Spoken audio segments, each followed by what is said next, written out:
Testing, testing.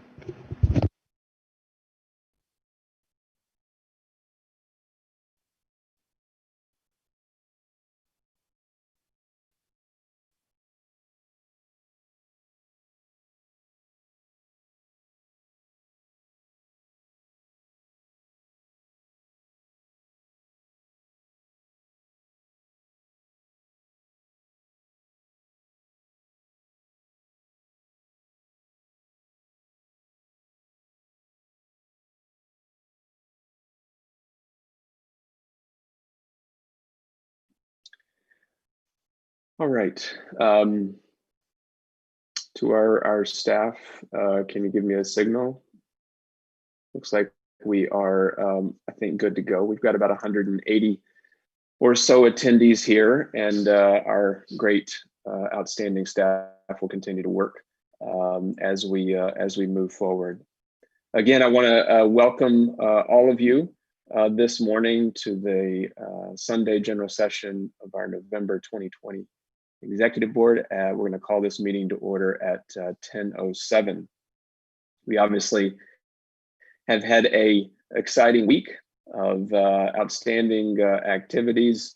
Obviously, having the opportunity to celebrate some exciting electoral victories, and at the same time recommit ourselves to the work that we have in front of us.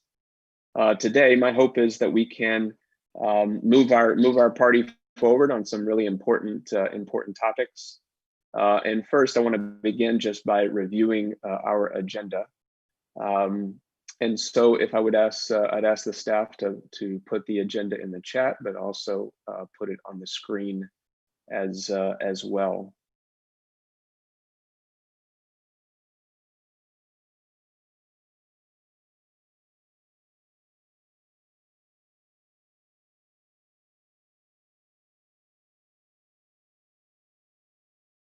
I'll hold for a moment while the agenda is placed on the screen.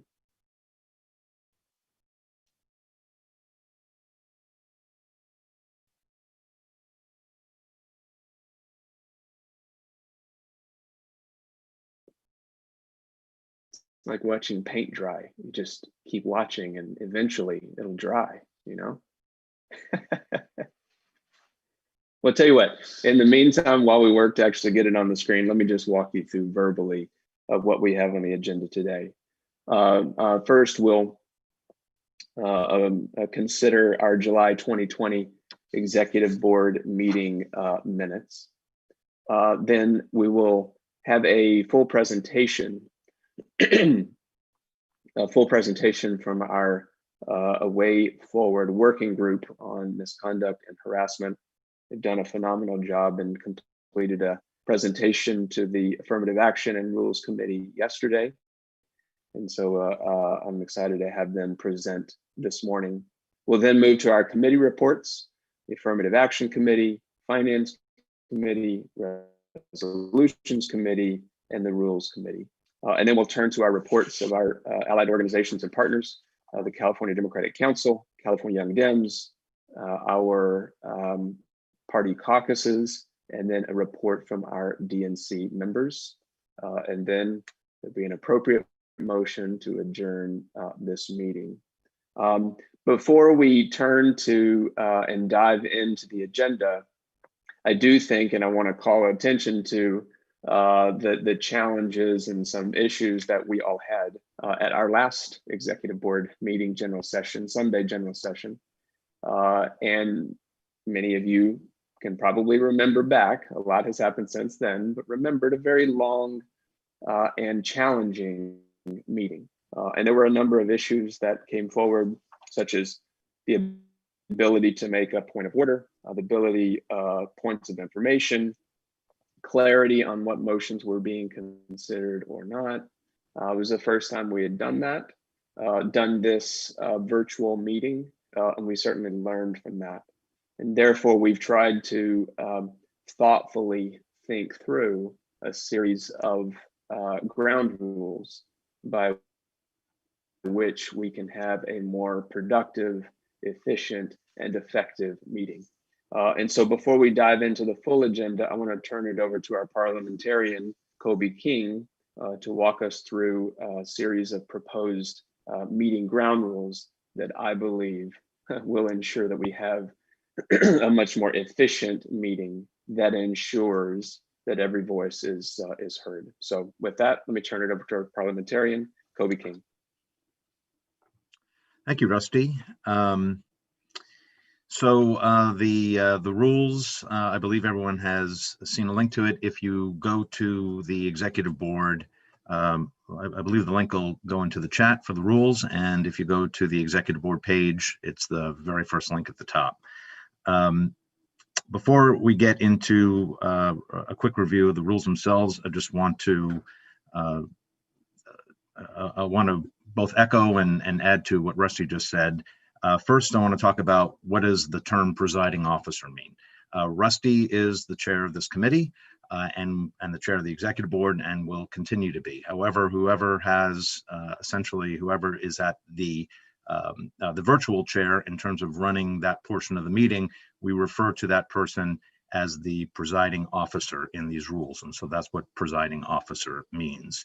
Again, as Rusty implied, these rules are designed to mimic as much as possible an in-person meeting. And as he said, and I certainly agree, these rules are designed to address some of the legitimate complaints about our procedures in July. I actually thought the July meeting went quite well, given that it was the first time we'd ever tried anything like this, but I received, and I know Rusty did as well, and I know Gary Shea did as well, a variety of communications about ways that we could improve. And so these rules are intended to address those concerns. So getting into the procedures, and this is, and again, a lot of what's in here will be very recognizable and very similar to the way we have done things in the past. Or really aren't any radical departures in here.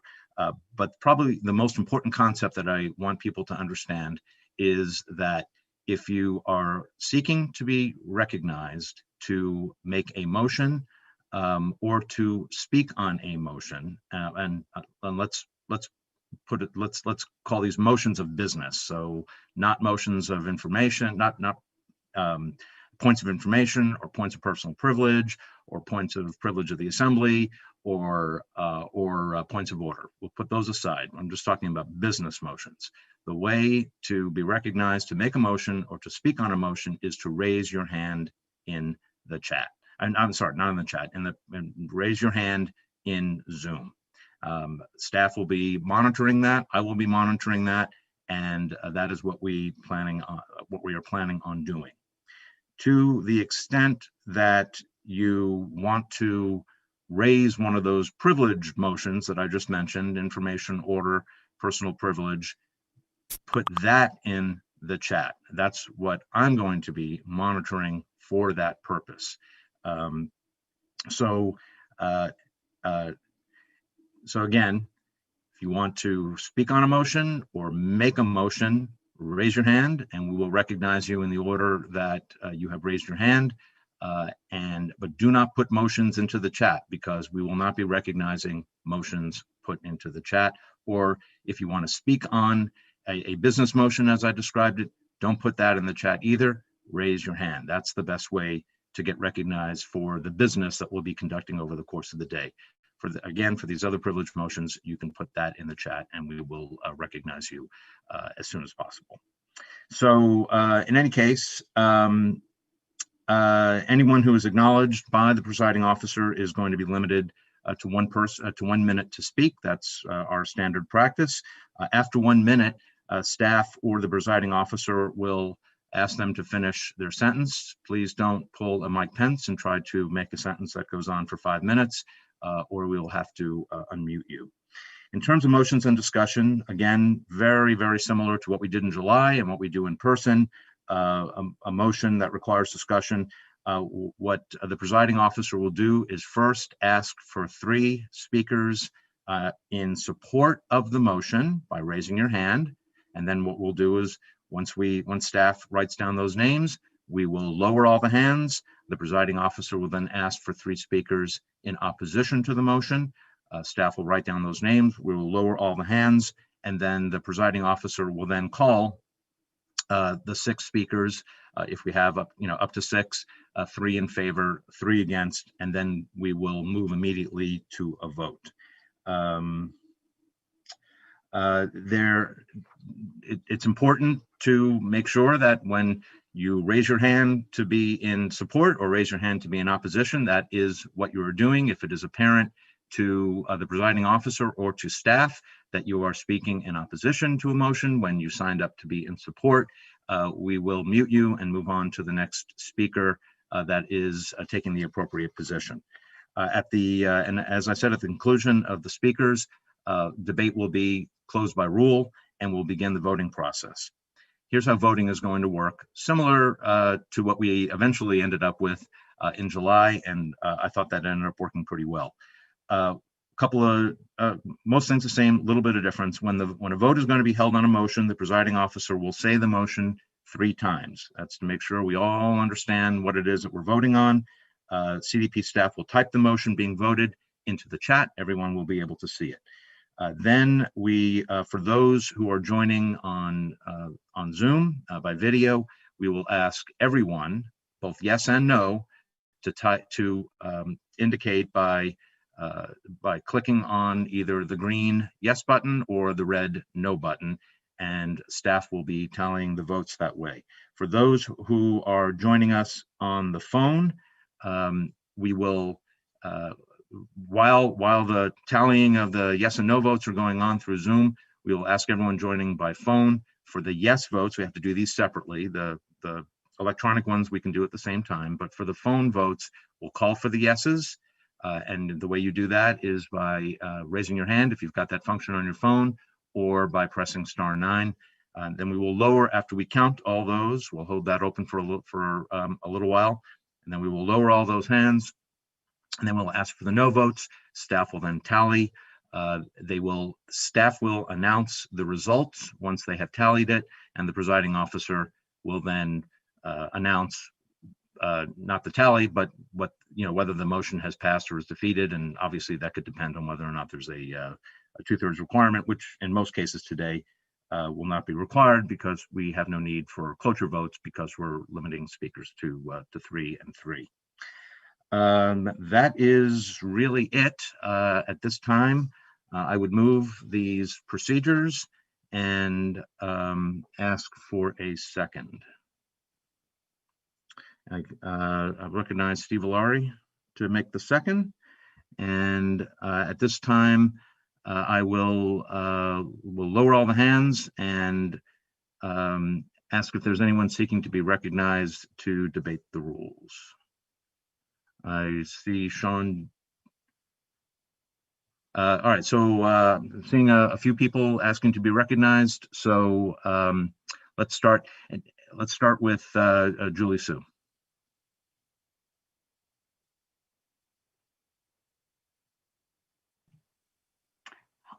Hello? Yes, we can hear you. Yes, Chair King, thank you so much. I speak in favor of these rules. Julie Sue, AD 17, Land of the Ohlone.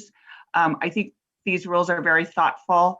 I thought last session was quite efficient already, and this just clarifies everything, especially for the people who are joining us on the phone. I know I've sat through the entire rules sessions this time around, and everything has been quite orderly and efficient. I'd really like to compliment you as well as staff for implementing these rules. Thank you very much. Thank you. I now call on Sean Dugar.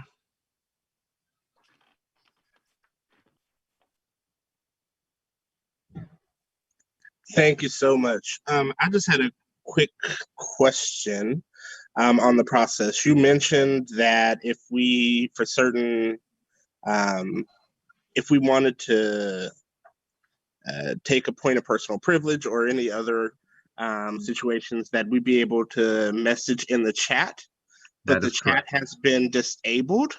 So are we Sean? just messaging you directly? I can see the chat. Okay. So the chat is enabled for this purpose. So if others won't see it, but I will see it. If For those of you who have my cell phone, and I think that's a big chunk of you, and I'm happy to tell you it's 310-489-3280. But if you put it in the chat, I will be monitoring the chat or the presiding officer will be monitoring the chat at all times. And if it's not me, we'll draw it to the presiding officer's attention. And that is what the chat function is for raising these what are known as privilege motions. So I just want to clarify, as of right now, the chat is not existent for us. On our side, we can only send direct messages to CDP staff members, and you're included on that list. That is correct. Okay. Okay, Shanna Inglesby. Hi, I'd like to call the question.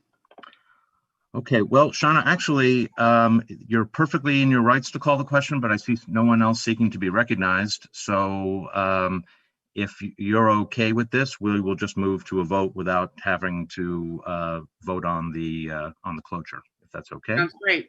Good. All right, great. Seeing no one else seeking to be recognized, let's move to a vote. Again, all those in favor of the motion to adopt these rules of procedure, please click on the green yes. If you are opposed, please click on the red no. Again, yes is to approve the rules of procedure, no is to oppose them. While we're doing that, we'll take the phone votes. All those who are joining by phone only, please click *9 at this time if you are in favor of adopting these rules of procedure for the day. And I'll give a few seconds for staff to tally the yeses on the phone. And again, if you are in favor of adopting these rules and you're on the Zoom, please click the green yes in the participants list. If you're against them, please click the red no.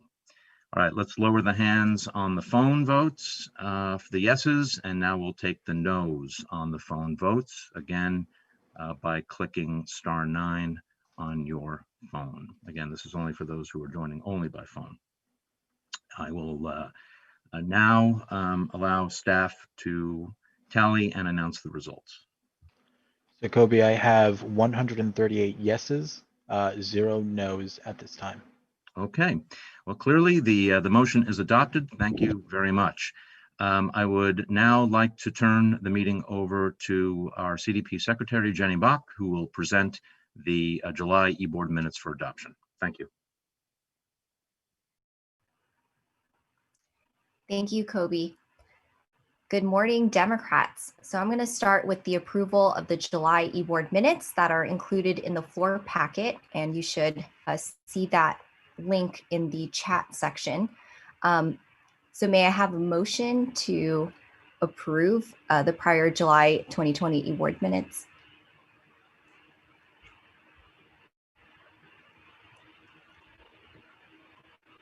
I see Will Rodriguez Kennedy raise his hand.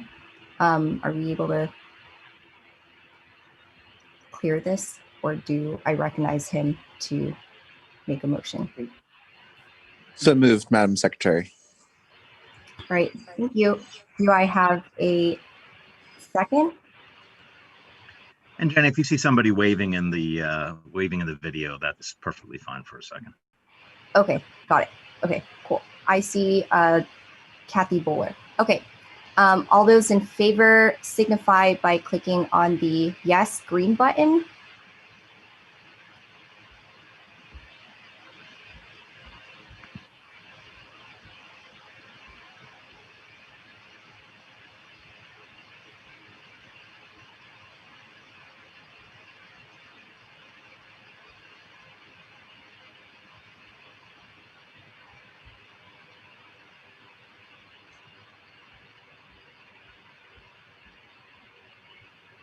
We Just to have help at 100. the same time, you can also click the red no button at this time if Thank you're you. against adopting the minutes. Thank you. So I have 138 yeses. All right, Are there any abstentions?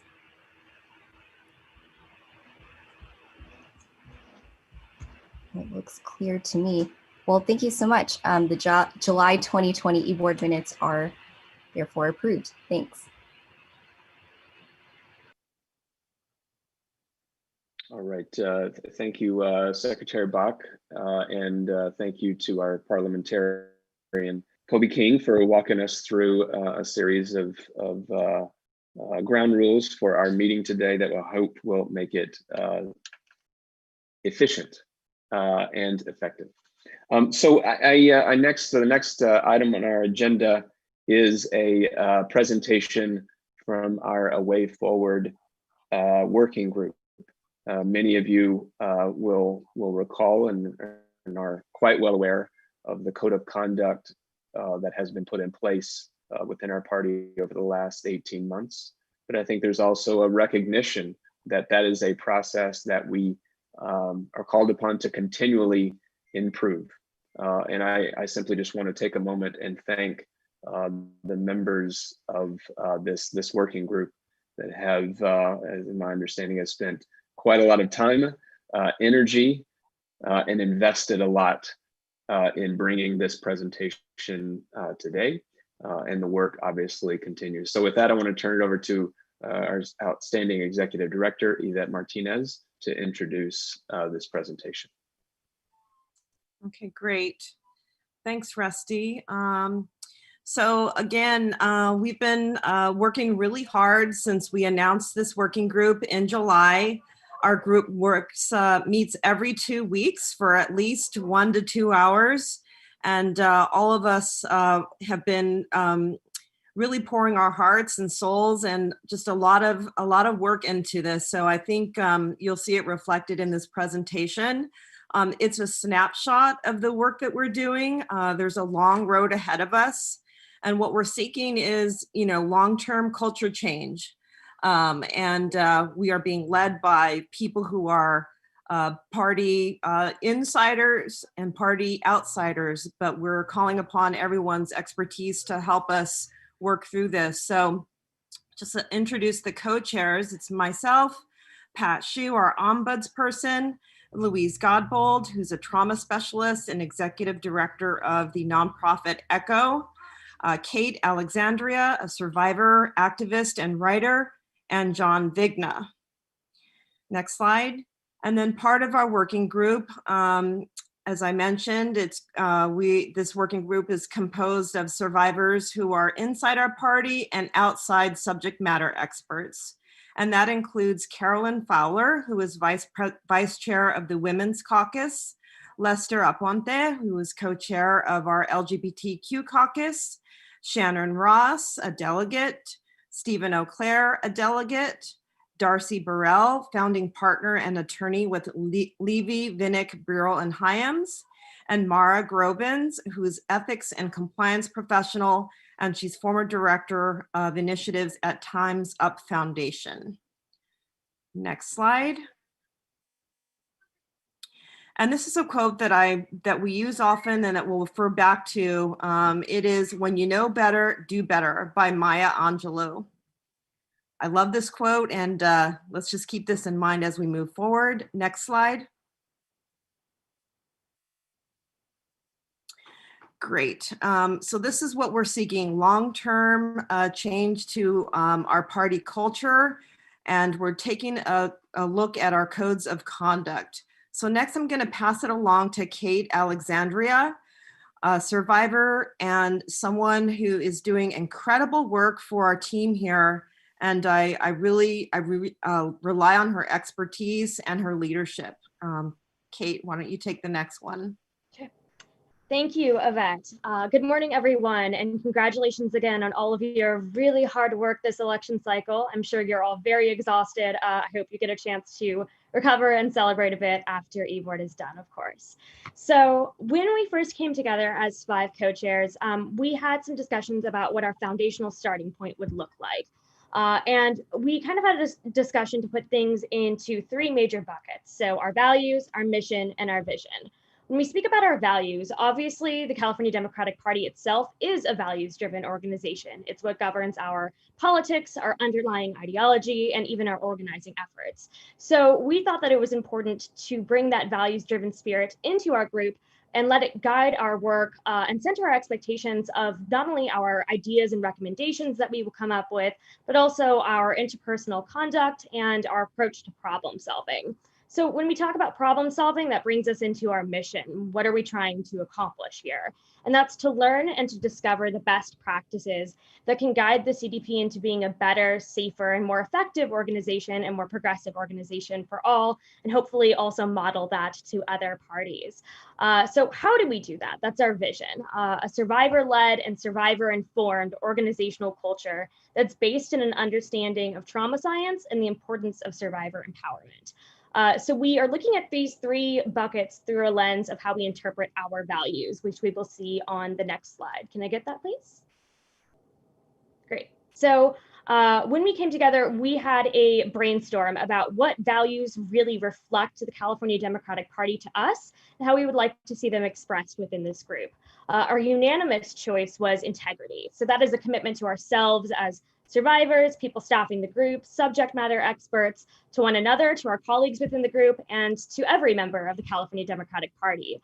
This term also refers to honor, principles, and honesty, which really nicely encompasses some of the other values that we came up with, like a willingness to recognize mistakes, a commitment to safety and service, as well as kindness. So these are the lenses that we are looking for to accomplish our mission and bring about our vision. And for some more information about what a survivor-informed and survivor-led approach to those things looks like, I would like to turn things over to my wonderful colleague, Lou Godbold. Good morning, everyone. Can I get the next slide? Thank you very much. So Kate mentioned that we are survivor-informed and survivor-led. What does that mean, really? I teach about trauma, and many of you may have heard the expression trauma-informed. It's like a buzzword. But what we sometimes leave out of that is being survivor-informed. And it sounds obvious, but we really need this process to be led by the experiences and the voice of survivors. Otherwise, what happens is you have a lot of trauma-informed professionals who are making assumptions about the feelings and needs of the survivor. And as with the code of conduct, if you have a great code of conduct that we're really happy about, but it doesn't work for the survivor, then really you haven't achieved anything. So we have to have the survivor's voice in all of this. It's also important for the recovery of a survivor, and I'll tell you about that in the next slide, but it also mitigates the potential for institutional betrayal, which is a concept that Jennifer Fried came up with, because so often when people report, the way that the reporting is handled can lead to re-traumatization of the survivor. Now I'm ready for the next slide. Thank you. So this is a quote from Judith Herman, who is one of the originals when it comes to trauma. She wrote her book, Trauma and Recovery, in 1992. And the thing that I always pull out from that amazing book is that trauma robs the victim of a sense of power and control, because power and control is lost during the time of the trauma, the power and control to protect yourself. And so therefore, she says, the guiding principle of recovery is to restore power and control to the survivor. Next slide, please. So what we're looking at here are twin goals. So yes, justice, removing the perpetrator and ensuring that there's no further harm, but also creating conditions for survivor empowerment. Next slide, please. So let's go back to trauma-informed. Why trauma-informed? The important thing to remember is the context that so many of us have experienced trauma. In the ACEs study, which Carolyn's going to tell you about, they found 67% of people had experienced childhood trauma. And these were a rather privileged group of people, 17,000 people who were screened. When you start looking at communities where there's high levels of violence and poverty or suffer racism, for example, then that number goes up to something closer to 85%. So this is universal. And therefore, it's like universal precautions when we adopt a trauma-informed approach. And what that means is we are taking into consideration the impact of trauma on the brain and on the nervous system and how that impacts our behavior and our choices so that we have a bit more insight into ourselves and to the people around us. One of the most important things about being trauma-informed is to ensure the safety of yourself and everyone around you. And that means physical and emotional safety. That is the principle that's writ large. We practice emotional regulation because often our nervous systems are set high, having experienced trauma. You may know that person in your life with the hair trigger temper. So we learn how to regulate ourselves and help other people regulate. We are strengths-based. We're focusing on how people's trauma's history doesn't necessarily mean it's a deficit, because trauma is adaptive. We are adapting. And sometimes those adaptations lead to post-traumatic growth and to things that we would never have expected from ourselves and from our lives. And then finally, a trauma-informed environment is by definition collaborative and cooperative. We are really respecting the agency and the choice of everybody. And that in itself can be very activating for a trauma survivor if your power and control is taken away yet again. So we avoid activation and we also prevent re-traumatization. So now I'm going to pass this over to Carolyn. And by the way, thank you, Maritza, for this amazing presentation. You did a great job.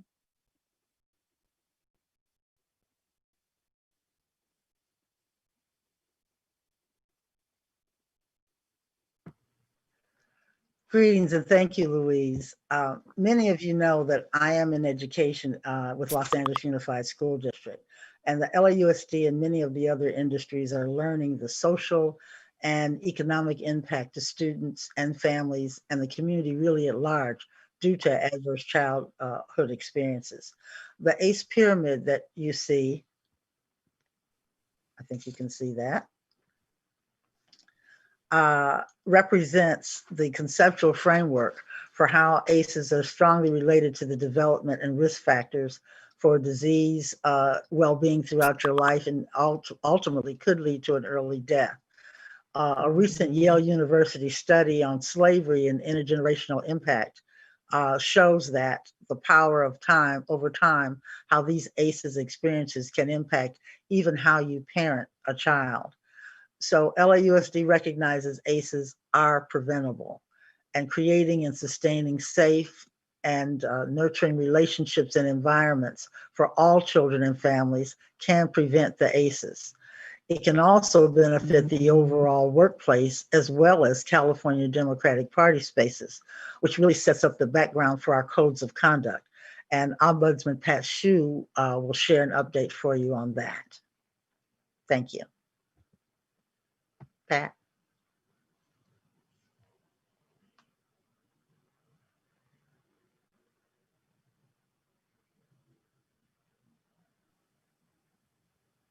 Okay, if we can go to the next slide and Pat Hsu. Oh, next slide, please. Thank you, everybody. It has been my privilege to serve as the ombudsperson for the California Democratic Party. Could you just go to the previous slide for a moment, please? Thank you. Okay, so the codes of conduct form the foundation that guides the work of our working group. And it's these values that inspire us to develop a path forward. I would say that we are using this survivor and trauma-informed lens through which we analyze all forms of conduct that may be discriminatory or harassing or retaliatory based on all protected categories. So I just wanted to make that clear, because trauma can surface in a whole variety of ways and impact a whole group of people in very different ways. But it's these main principles that really are part of the CDP's values that led to this way forward. Next slide, please. So Rusty Hicks had the vision to really fully live out the true meaning of the values that we hold dear: respect, dignity, and empowerment. And that's what led to the formation of this working group. And that is, that's our guiding light here. So thank you, Rusty, for that. Next slide, please. One of our proposed recommendations focuses on a seamless process from the moment that I'm contacted to the selection of the investigator, to the conclusion of the investigation in a timely manner, where the reporter and the CDP are apprised of the investigation's progress. And through these processes, we want to ensure the emotional and physical safety of the reporter. And we also want to ensure that communication of the Conduct Commission's decisions to the reporter, to the CDP, me, and other necessary individuals and CDP bodies is done in a way that's designed to further protect the emotional and physical safety of the reporter, and also to ensure the confidentiality of the matter for all parties on a need-to-know basis. So we've learned a lot in the past year, and we are going to be improving our processes based on the valuable input we got from many of our working group members. So many thanks to them for having the courage to come forward and share painful memories of some of the things that they had to go through, but that will serve as a basis for our improvement. Next slide, please. One of the key elements of improving our processes is the selection of a list of qualified investigators. And we want to make sure that we include verification of survivor and trauma-informed investigative training and experience. As Louise has discussed, it is critical at every juncture that we are looking through, we are examining the process through this lens. Next slide, please. But in addition, and thanks again to the many people on our working group who provided us with these insights, we are really also looking at the investigator's tone and sensitivity and approach to interacting and engaging with the reporter. It is absolutely key when conducting these investigations. Of course, every investigation must be fair and comprehensive, but it must also be undertaken with an appreciation for and firm understanding of the trauma a reporter has experienced and may have previously experienced. That context, along with regular communications about the progress of the investigations, I believe will go far to alleviate any unnecessary re-traumatization and instill a sense of power, safety, and protection for the reporter. So I'd like to pass this on to our colleague, Shannon Ross. Thank you.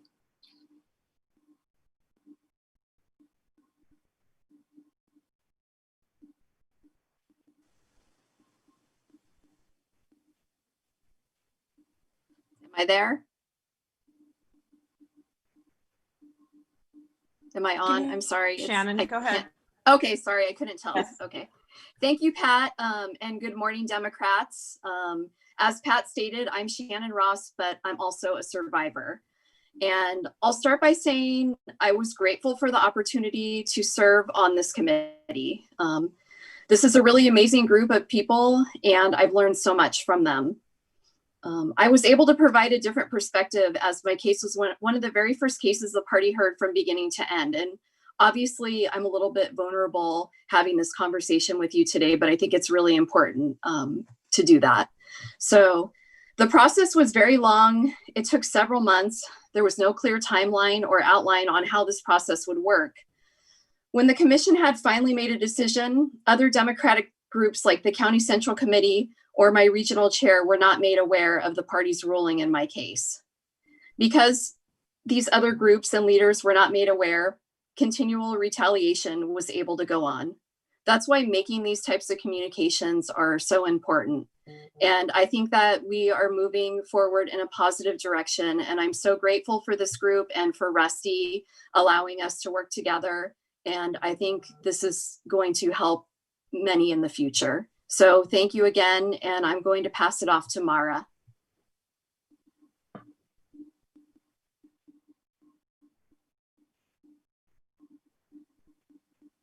Thank you, Shannon, and thank you so much for sharing your experience. Next slide, please. Oh, I'm sorry, prior slide. As Louise and Pat mentioned, there is an extremely important component of this work. One that was really driven home to me during my work with survivors of workplace harassment and assault while I was at Time's Up. And that is how we support the individuals who come forward with their reports.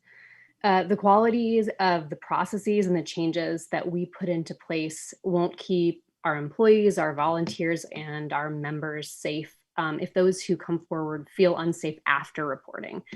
And so in addition to working on policies and processes on the back end, we are considering ways to provide proactive early intervention support systems for survivor safety, recovery, and well-being. So that includes things like no contact directives, assistance with civil restraining orders, and options for reporting or notifying law enforcement, and other similar measures. Now I'll turn it over to my colleague, Lester. Thank you.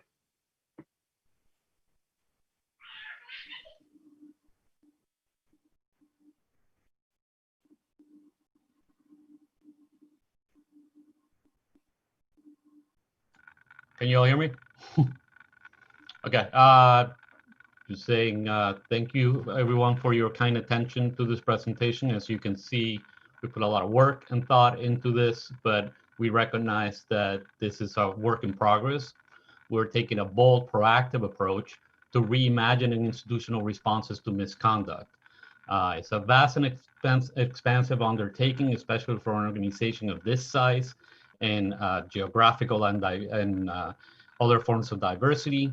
We wanted to show you our works so you can see that we've currently begun working around the code of conduct processes, which is part of the incremental approach to the monumentally impactful vision that we are cultivating. We look forward to using this approach to bring fresh ideas, recommendations, and changes that will make the California Democratic Party a haven for its employees, delegates, and constituents at all levels. Thank you so much for your attention today.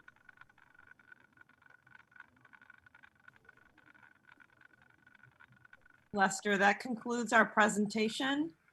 And if anyone is interested, we can post this PowerPoint on our website. And you, as always, you can email or contact me if you have any questions. Thank you. Turn it back over to the agenda. All right. Thank you. Thank you, Yvette. And thank you to every member of this working group who have clearly invested so much time and energy to helping to build upon the foundation that we have put in place over the last 18 months, recognizing that this is a continual process. We have an opportunity to be an example for organizations like ours to how to fully address these issues in our party. And in particular, I want to thank the survivors who agreed to be a part of this working group potentially to relive painful moments in order to improve the experiences of members of this party who engage with this party, but also to improve the California Democratic Party. So I'm truly grateful to each and every one of you. We'll now turn to our committee reports. Again, we'll hear from the Affirmative Action Committee, then the Finance Committee, the Resolutions Committee, and then the Rules Committee. So with that, I'll turn it over to our co-chairs, Co-Chair Alcara or Co-Chair Penn of the Affirmative Action Committee. Bassem or Denise? Yes. Can you hear me? Loud and clear. Go ahead. All right, great. Okay. So real quick, good morning, Democrats. We had caucus liaisons in our committee and also subcommittees. We had 3 subcommittees. We had economic diversity, we had digital, and we had targeted outreach. All this information for the past few years, we've been working on compiling it so we can share it with the new committee that's going to be appointed in 2021. For the diversity survey, it's currently listed in the delegate portal. We appreciate your support, Chair Hicks, for the survey, and we hope that the information will be captured at least by convention 2021. This time was kind of a trial run, so we hope more folks will participate in the survey. So you need to log in to the members portal, and that's cdpmembers.com/login, and then you'll see the survey as a tab there. And so this, and then also our committee would like the survey to be included in the ADEM application. And this will give us data on the diversity of our applicants who are running. And this will be vital data that we can see the demographics and of the folks that are not running, so we can do better outreach as a party to different segments of our community. Let's see. All right, so we also discussed statewide Prop 16. Our committee wanted to thank party staff for putting out a video on Prop 15 and 16. Unfortunately, our collective efforts failed. The opposition had an effective propaganda campaign against the proposition, and especially that's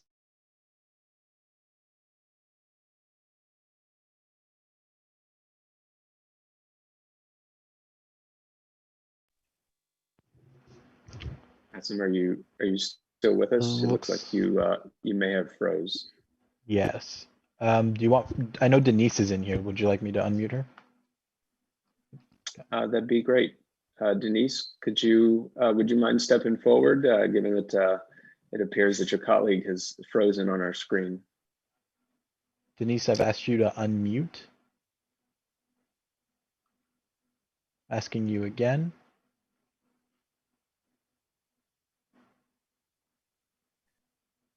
Tell you what, if we're unable to get either one of them for the moment, why don't we hit a pause while we sort out the technical difficulty. We'll go to our finance report and we'll circle back if they get reconnected to complete the report. So with that, I'll turn it over to our controller, Dan Weitzman, and our lead co-chair, Ada Briceño, for the finance committee report. Dan and Ada.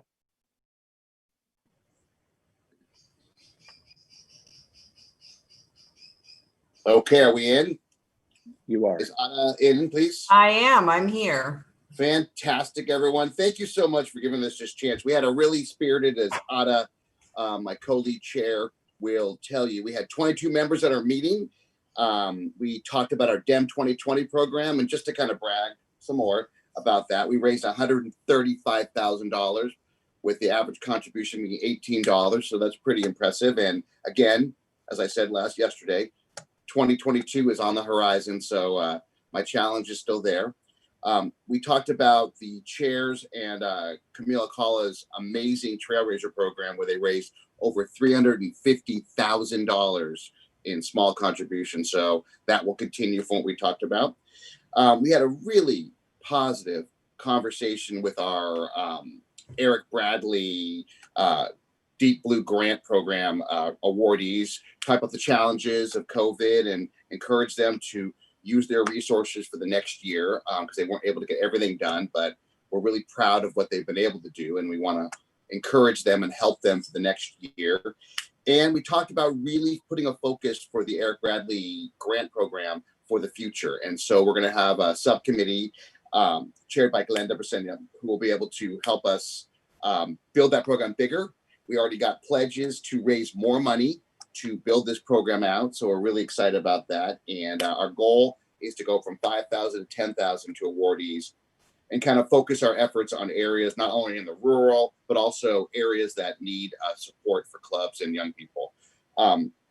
We had probably a good 25-minute discussion with the chair about our budget, and it was a deep dive. And as someone who's been on the committee for a few years, it was It was huge because we went through every line, every dime, and we talked about the investment in the party. We talked about different ideas on how to look at the budget, and this budget will be online after this meeting for people to look at on the website for the CADAM, which is the transparency level is beyond. So we're really excited about that. We talked about a treasurer commission where we're going to put together a committee of people to help us deal with what clubs and county committees need when it comes to treasury services.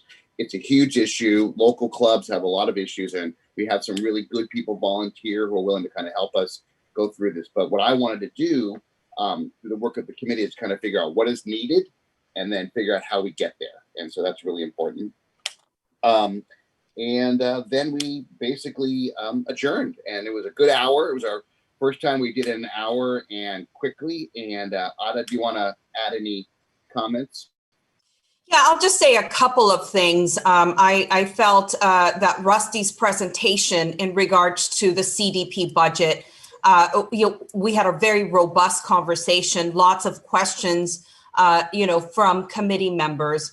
I really love the level of details, and it really gives me a good perspective. And I believe that the rest of the committee as well onto what we're going to do in 2021. I appreciated Rusty's vision in making sure that we are more stable financially for the future, and making sure that we put away and that we're not, being so scrappy in our reserves. So I'm looking forward to building upon that. I really appreciated, again, the transparency. I felt that the committee members were very enthusiastic about being there. I'm specifically happy about you, Dan, making sure that we move that task force forward for central committees and treasurers. So I really enjoyed the presentations from the grant, recipients, and I just felt overall great spirits. It was great to see our committee members, and we're also meeting a couple of times before our next meeting. So I'm looking forward to making advances on our committee. Fantastic. So thank you all for a very positive meeting. I got to tell you, it was a joy being part of it because everyone was happy, upbeat, and proactive. Not to beat a dead horse, but we were really excited about reinvigorating the DEM 2022 program and also dealing with the Trailblazer program. And I was super excited about the Eric Bradley enthusiasm because, as those of you who knew Eric, he was the kind of person that would be doing the work without any fanfare to build our bench and our party. And as I talked about, the youth involvement in this party is the future. It's also the present. And so it's very important. So we appreciate it. Dan, I'll say one more thing. I learned something very important that we should never underestimate. So if you're fundraising for one reason or another, get some tips from Rusty Hicks. I gotta say that there were a lot of compliments. The fact that he was relentless and he went after a whole lot of money to make sure that we backed up our Democrats. And so we heard multiple people saying, we got several calls, nobody was spared, and kudos to our chair. Yes, and we say that with admiration for him doing that. It is something that is not easy. As I said, walking around with a tin cup all the time is not easy, but he does it with a smile, and he raised a tremendous amount of small dollars for this party. So it was a big deal. So thank you, everyone. Now I'll turn it over to, I believe, to Kobe King. Is that correct? Mr. Chair? Hi, all. Yeah, the Finance Committee report is just a receive and file, so there's no motion necessary. We can move on to the next committee report.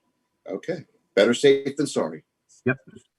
Thank you. All right, thank you, Kobe, and thank you, Ada and Dan. It was great to be with the Finance Committee and have a thorough conversation about the finances of our party. Dan said that I walk around with a tin cup. I do not walk around with a tin cup. I walk around with a wheelbarrow. And I look to fill it at every possible opportunity. And I want to take this moment just to thank all of you. I suspect there are over 200 people in this meeting. I would say probably 80% of you got at least one call and maybe 50% of you got multiple calls from me. And so I'm grateful for your support and your leadership, whether you gave $5 or you gave 500 or maybe even gave 5,000.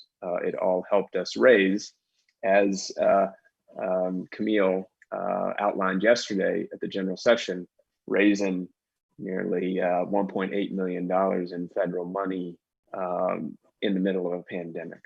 I think that's something that we should be incredibly proud of, and an opportunity for us to build upon. So thank you, Dan. Thank you, Ada. So we now have Bassem back, and so let me turn it back to him to complete the affirmative action report.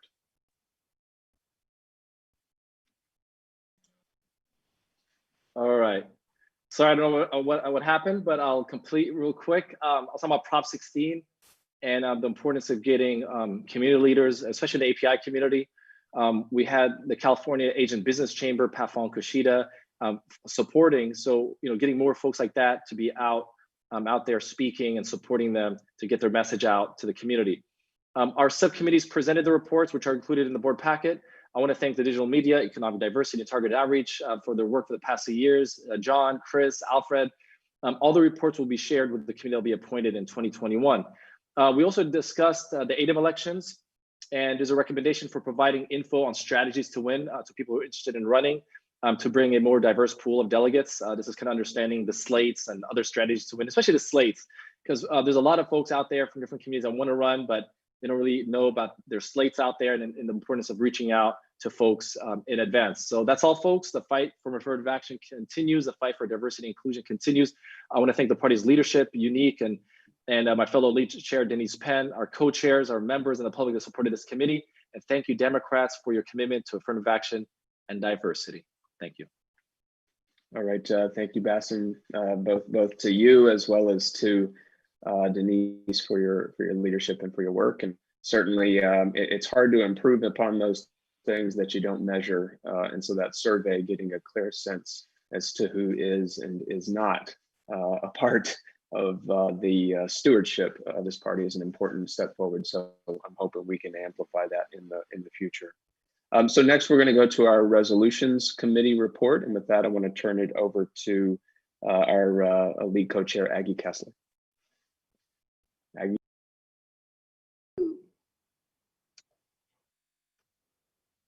On behalf of co-lead chair Willie Pelote and myself, welcome and thank you authors, committee co-chair members for the hours of work that went into producing this outstanding resolution package. It is clear from these resolutions that authors and co-chairs worked collaboratively, that caucuses were consulted, and resolutions written as principles, and that they represent the California Democratic Party. And another big thank you to our staffer, Ben. Thank you. You are such a joy to work with, so professional always. And there isn't an hour or and too early or too late for you to be reached out to, and to always be cheerful and willing to help. We will be taking up resolutions on the consent calendar this morning. Additionally, there are 10 more which are reaffirmation, and they will be posted directly on the Resolutions Committee website. I further direct your attention to the Resolutions Committee website, where you can view not only the matrix of the resolutions we had on our agenda for this meeting, but the historical matrices also. So let's get to the order of the day and take a look at the resolutions. Co-lead chair Willie Pelote will present them. Willie, you ready? I'm ready, Aggie. Good morning, Democrats. Thank you so much for today. You have before you 10 resolutions for you to take action on today. And what we want to do first, and I think I need Kobe to be with me here, Kobe. What we want to do first is to present, tell us if you'd like to pull any of these resolutions. We think they are fantastic. It's quality work, is what the Democratic Party should stand for, and we hope that you will embrace them. Kobe, let's go to the process of seeing if we have any polls today. We do, Mr. Chair. We have Hillary Crosby, which I will ask that she be unmuted so that she may be recognized for the purpose, for whatever purpose she rises for. You have the floor. We're still waiting for her to be unmuted.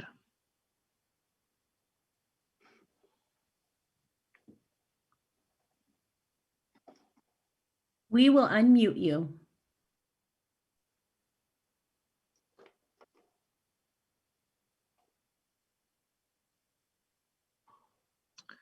Eventually. Okay. All right, you're good. Okay. I move that this body approve Resolution 2020-11-17 to expand the pool of citizens eligible to run for sheriff in California. It is not included in the consent calendar, but it was included in the packet. Everyone who had read the packet has had a chance to become familiar with it.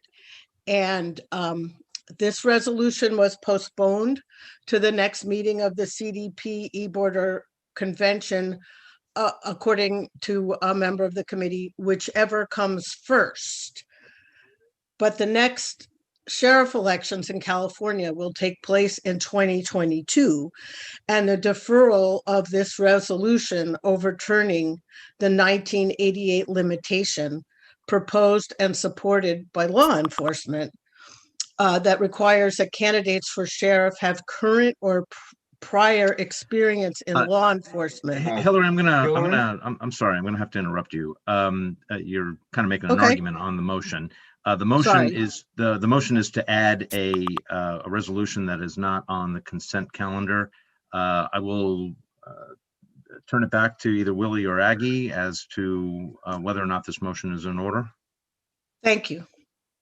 Aggie? Mr. Pelote, I'll take this. That motion is out of order. That is not in consideration at this time. It was ruled postponed, therefore it is not on the table to be considered. All right, Hillary, that is my understanding as well, so thank you. We'll now recognize anyone else for the purpose of pulling resolutions that are before us, the 10 that are on page 2 of the packet. And if Do we have any delegates that would like to pull? Do you see any, Kobe? I do not. Then I would entertain a motion to adopt the 10 resolutions before the body today. Raise your hand, please. Kobe, help me out. Okay, again, the motion before us now is to adopt the consent calendar. It's, actually, I see Royce seeking to be recognized. So let's, before we take this vote, let's unmute Royce. I'm hoping Royce was moving the motion. Can we unmute Royce? You have the floor. Yes, I am unmuted, and yes, thank you. I am rising to move the adoption of the resolution packet. And Thank Kobe, you, Royce. And if we can get a hand. I saw Andrew Buckman, the net came up next. Could we unmute Andrew? Oh, yeah, I'm sorry. The way the participants came up in my in my box, there's quite a few people who are seeking to be recognized. So so we may have some polls after all, and I apologize if I missed those. We do have quite a few hands. Royce, with Andrew Lackman, is that Kobe's? Yeah, yeah. Let's start with Andrew. I was just seconding the motion to accept the calendar, to move the consent calendar. All right, let's and I apologize. Let's hold that motion in abeyance. I want to make sure that that we don't have polls and that I didn't miss any people who were seeking to pull a resolution. So why don't we let's do this. Let's lower everyone's hands, and now let's ask again if anyone is seeking to be recognized for the purpose of a poll. I want to make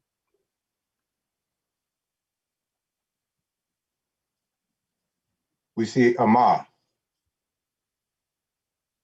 I see his hand raised on Kobe. Great. I see Amar Shergill, so let's unmute Amar.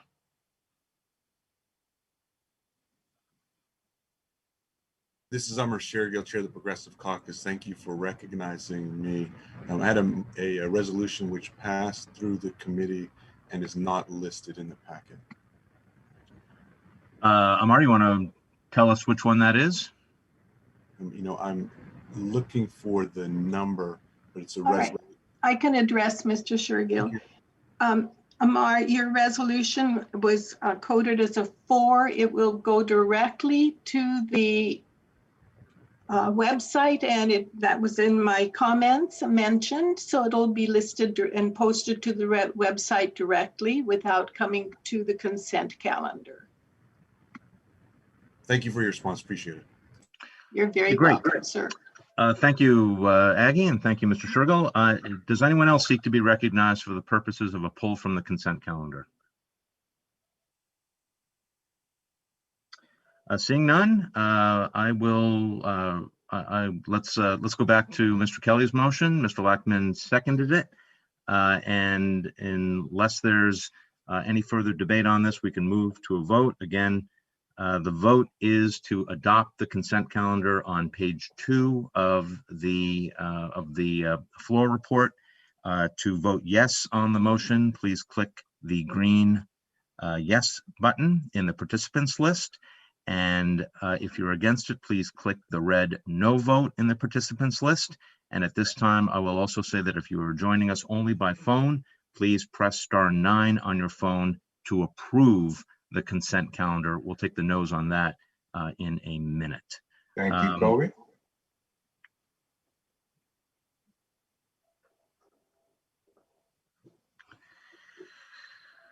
Okay, let's lower the yeses on the phone, and then let's give staff a minute to do that. And again, if you're keep your and then if you're voting no on the phone, please press *9 at this time, and staff will tally the votes and announce them. And again, this is the motion on to adopt the resolutions consent calendar, which is on page 2. There were no polls. All right, Kobe, I have 135 yeses and 0 nos. Great. All right, so the motion to adopt the consent calendar is adopted, and I will turn it back to the lead co-chairs of the Resolutions Committee. Thank you, Kobe.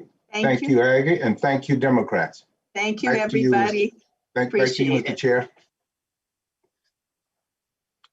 All right, thank you, Aggie and Willie. And I want to just take note that presentation took 9 minutes. So let's just take a moment and let's savor the fact that the Resolutions Committee report took 9 minutes. It won't always be that way, but at least for this moment, I want to thank the committee, Aggie, Willie, all the co-chairs and the members of that committee, as well as everybody that engaged in that process.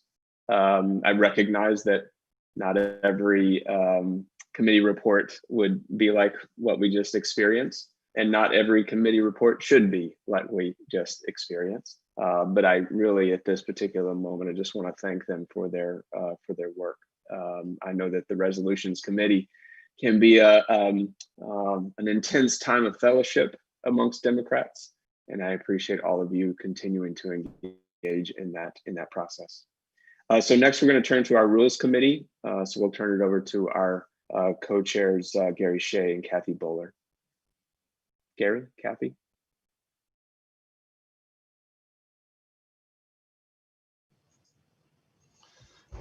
Good morning, fellow Democrats. Pages, I believe it's page, hold on a second, of your packet, page 8 and 9, and going on with some additions on there are the Rules Committee report. I'd like to recognize my lead co-chair, Kathy Bowler. Please say hello, Kathy. Oh, she's not unmuted. Anyway, Kathy says hello. Also like to thank our staff person, Unique Wilson, for all of her efforts in putting together the report and staffing the committee. I only have 3 items on the report that are going to require actual action. Most of this is informational. Okay. We had the roll call. 29 members were present. Meeting was called to order at 10:43. It was moved, seconded, and passed to adopt the meeting agenda. And this next item is one that will require some action by the executive board. We moved to reaffirm the full certification of the Arab American, Chicano Latino, Senior, Computer and Internet and Veterans Caucus, to fully certify the Rural Caucus, to recognize and fully certify and recognize the name changes of the African American Caucus to the Black Caucus and the LGBT Caucus to the LGBTQ Caucus. We had a motion to fully certify with the ability of the lead co-chairs to convert back to a provisional certification if the information these caucuses gave us was not true. And that is the Labor Caucus, the Irish American Caucus, the Women's Caucus, the Filipino American and the Disabilities Caucus, as well as the Environmental, Progressive, Asian Pacific Islander, Children's, and Native American, which leaves 1 caucus left to be certified, and that's with regard to the Business and Professions Caucus. That caucus is still out of compliance, but appears to be acting in good faith. Accordingly, continued provisional certification is warranted. It was moved, seconded, and passed to adopt the following statement. Despite past inexplicable delays that would tend to suggest a lack of intention to cooperate, the Business and Professions Caucus has now provided the Rules Committee with a copy of its bylaws and charged one of its officers with the task of working with the Rules Committee to craft and noticing bylaw amendments, amending caucus bylaws to conform to the applicable bylaws, rules, and guidelines of this committee for its caucuses. In these circumstances, it's in the best interest of the party to afford the caucus the presumption of good faith one last time. Accordingly, if by the meeting of the Rules Committee in conjunction with this committee's convention, the caucus has adopted the caucus bylaw amendments proposed by the subcommittee and ratified by the lead co-chairs, the caucus will be recommended for recertification. If not, the Rules Committee recommendation will be to end provisional certification and decertify the caucus. In the interim, the caucus's status as provisionally recertified is recommended to continue. Now, the certification of caucuses is within the authority of the executive board, and so therefore I would like to have a vote on that section of our report separate from the rest, if I might. So if there's anyone who wants to oppose this, let us know. If you're speaking in favor, that's really not necessary. Looks like Tom O'Shaughnessy is rising, perhaps for the purpose of making a motion. Okay, Mr. O'Shaughnessy. Let's unmute him.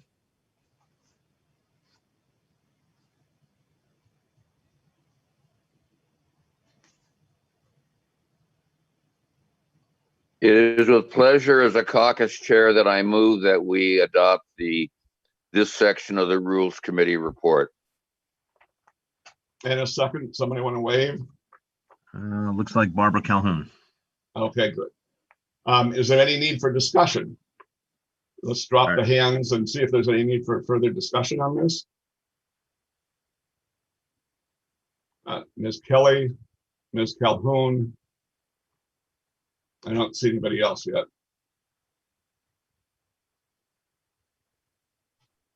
All right. Okay, Ms. Kelly. Okay. 1 minute. Thank you. Yeah, for me, that's very hard. Thank you. I'd just like you to explain what you said about the Disabilities Committee. And sure. It had the word truth in it, and I'd like to know. What I was trying to say was that those caucuses that I listed off, Labor, Irish, Women's, Filipino, Disabilities, Environmental, Progressive, Asian, Children's, and Native American all have told us that they have complied. We have not actually read, the compliance material. And so right now we're saying you're certified. However, if we find out that that's not true, then you revert back to provisional status. Well, I sent in every single document. I understand it. We What else do I have to certified. do? Nothing right now. Dance? Okay, That'll thank do. you. All right. Barbara Calhoun. Yes, on the changing of the name of the African American Caucus, changed to Black Caucus. I have asked repeatedly of the caucus chair, Taisha Brown, how many members we have, how many members voted for the change from the African American Caucus to Black Caucus. I have not received an answer. We know that we have lost a lot of membership in the African American Caucus, which they want to change to Black Caucus. They have not answered my questions. I know that the e-board of the African American Caucus, Black Caucus, they voted for it, and maybe that's all it took, but they have not answered any of my questions, and I'm really against this at this point in time. I don't know which way to go or how to do it. It'll probably pass, but our questions were not answered, at least mine weren't, and we have asked for our membership cards, and they have not even mailed our membership cards out. So we don't know how many members we have left in the African American, Black Caucus, how they want to change it. Okay, thank you for that information. I think that your remedy for this would be at the Black Caucus itself. I'd like Mr. King to opine on that. I don't think that is really part of the, is that part of the certification process? I don't think so. Well, we're recognizing the name change. Right. And so I'm sorry, what's the parliamentary question? Well, the question is this a proper time to object, or should that be brought forward at the African American / Black Caucus to determine whether or not it was appropriate? I don't think now is the proper time to do that. Absolutely not. I agree with that. I think the appropriate time is at the caucus, and if it really continues to be a problem, although I'm somewhat loath to say this, that's what we have a compliance review commission for. Okay, well, I'll go with what you're saying, Mr. King and Gary, but I was at the meeting, I brought it up, and it has never been addressed. So what's my next step? You say go to the compliance? How do I do that? Because I'm going to do it.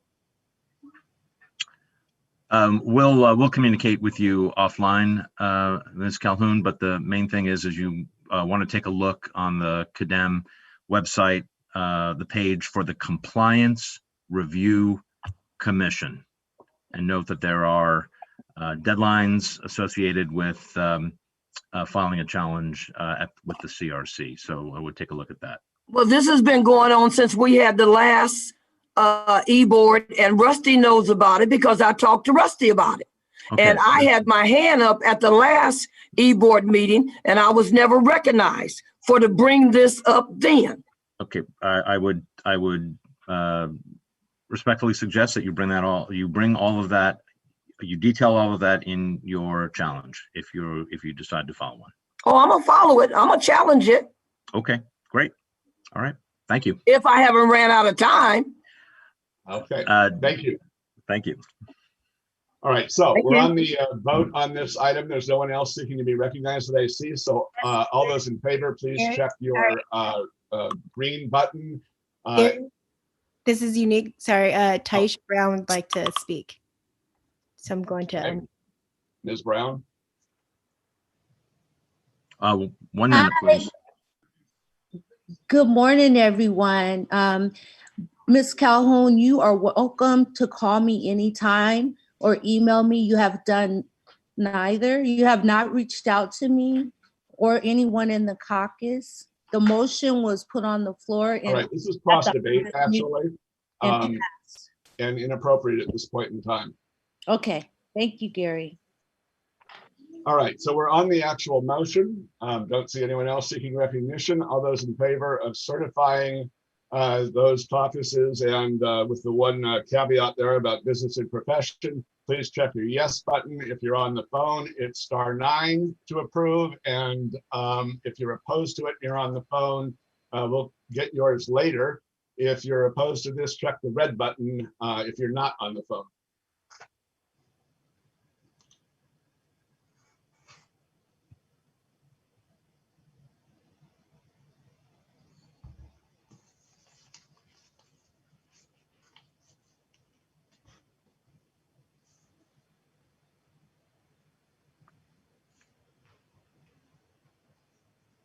So all those in favor of the report, please check the green button. All those opposed, the red button. If you're on the phone and in favor, *9. So are we ready, staff, to Yes, go to the we no's have. on the phone? Wait, Yes, no, hold on. We have to take the no votes on the phone. Okay. That's what I was going to say. Are we ready Oh, to do sorry, that? I missed that. Okay, I thought you were asking for tally. No. My apologies. All right, so then you lower all these, I guess, and *9 on the phone if you're opposed.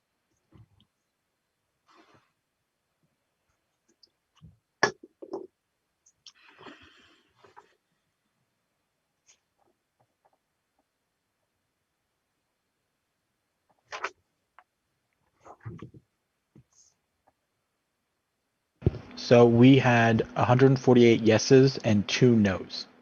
All right, so the motion passes. All right, moving on to the report. Review of proposed bylaw amendments. There are none that are currently pending before the executive board, except for one that the executive board had moved to postpone to a time certain, that time being now. And that is with regard to an amendment regarding the number of executive board meetings. There was an amendment at the last meeting that was presented to reduce the current, or to change the current bylaws language from at least 3 meetings to at least 2 meetings. It was postponed to this meeting.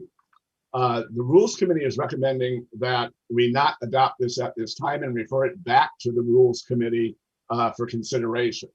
So I need to have that moved and seconded. I see Willie Pelote moving, and who else? Anyone seconding? Kathy Bowler is seconding. So is there any need for discussion on this? Seeing none, we can move to a vote. Oh, All we those in do favor? have. Oh, we did have one. It looks like they might have just brought it down. Sorry. Okay. All those in favor of referring this matter back to the Rules Committee, please check the yes button or *9. If you're opposed, the no button. If you're on the phone and want to oppose this, please wait.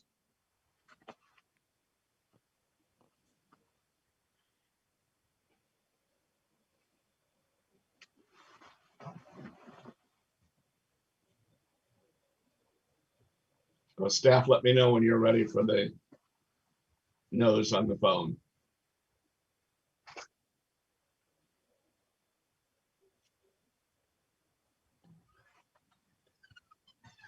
All right, I am ready.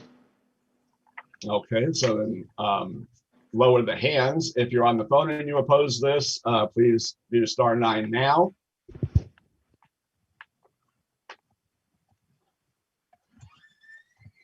And let me know the totals.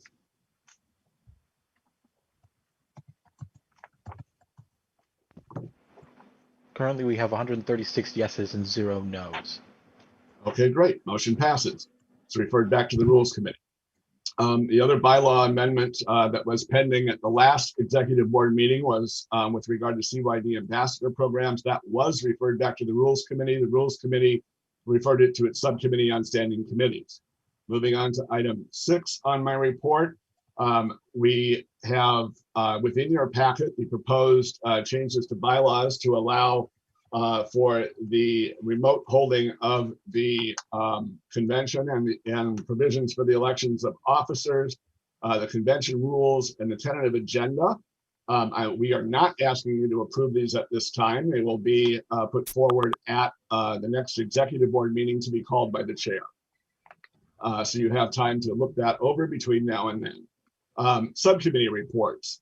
It was moved, seconded, and passed at her request that Jimmy Woods Gray, who is chair of the subcommittee on standing committees, be replaced by Drexel Hurd II, and that was in fact done by the Rules Committee.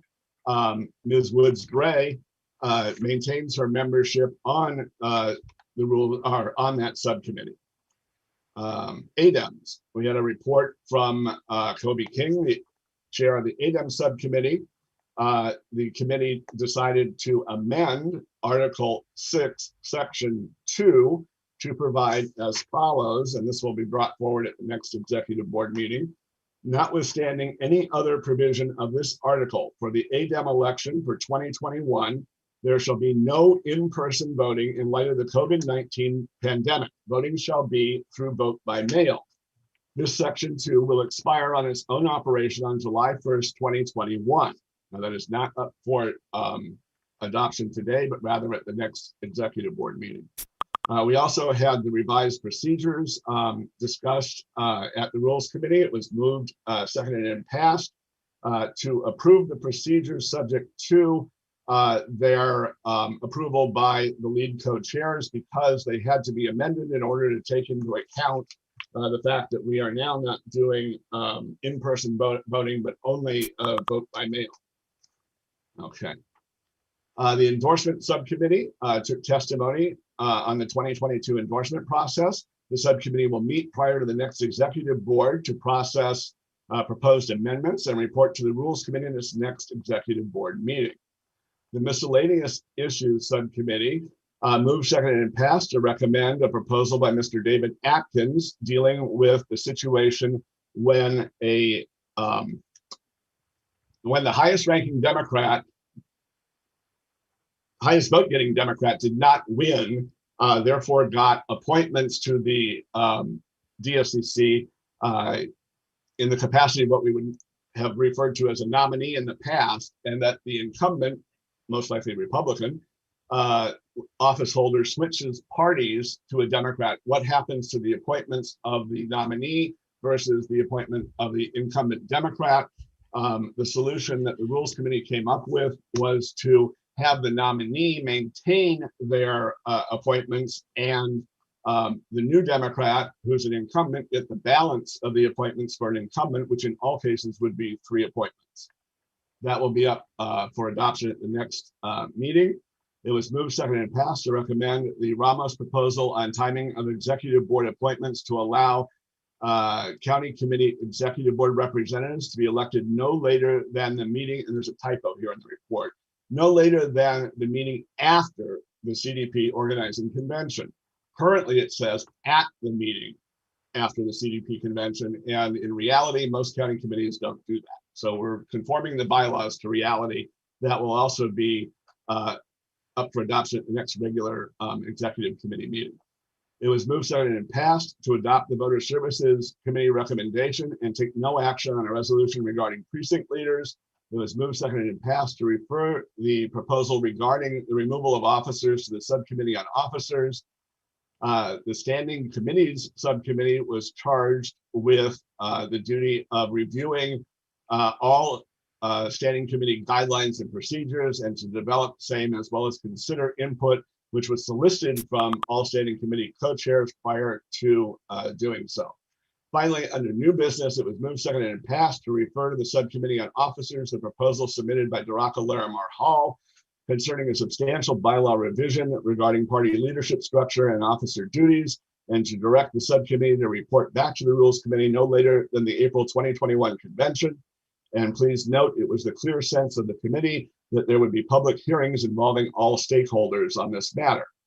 The last item before adjournment was to move, seconded, and pass to refer to the Miscellaneous Issues Subcommittee a proposal to amend the CDP bylaws Article 2 regarding membership and appointments by the U.S. President and Vice President to the DSCC if a registered Democrat in the state of California. Amazingly, that has never been in our bylaws. I guess nobody thought we'd ever have the president or vice presidency, but we do now. Congratulations to Ms. Harris and Mr. Biden. And we will give Ms. Harris appointments if this bylaw amendment passes. We then adjourned at 6:15 after having convened at like 10:30. That is our report, and I would request a motion to adopt. Mr. Pilote, and a second from Jose Alcala. Is there any need for discussion? Please raise your hand if there is. We do have There's a a variety large, of people Yep. seeking to be recognized, and I'm not sure for that motion. Okay, I don't see hands, but so call them in the order you saw them. And I'm not sure for what, I think that it was before you called for the motion. So Susie Shannon, Henny Kelly, and Rocky Fernandez were the ones that I saw. So you might want to call on them to see for what reason they were rising. Okay, Ms. Shannon, for what purpose do you seek recognition?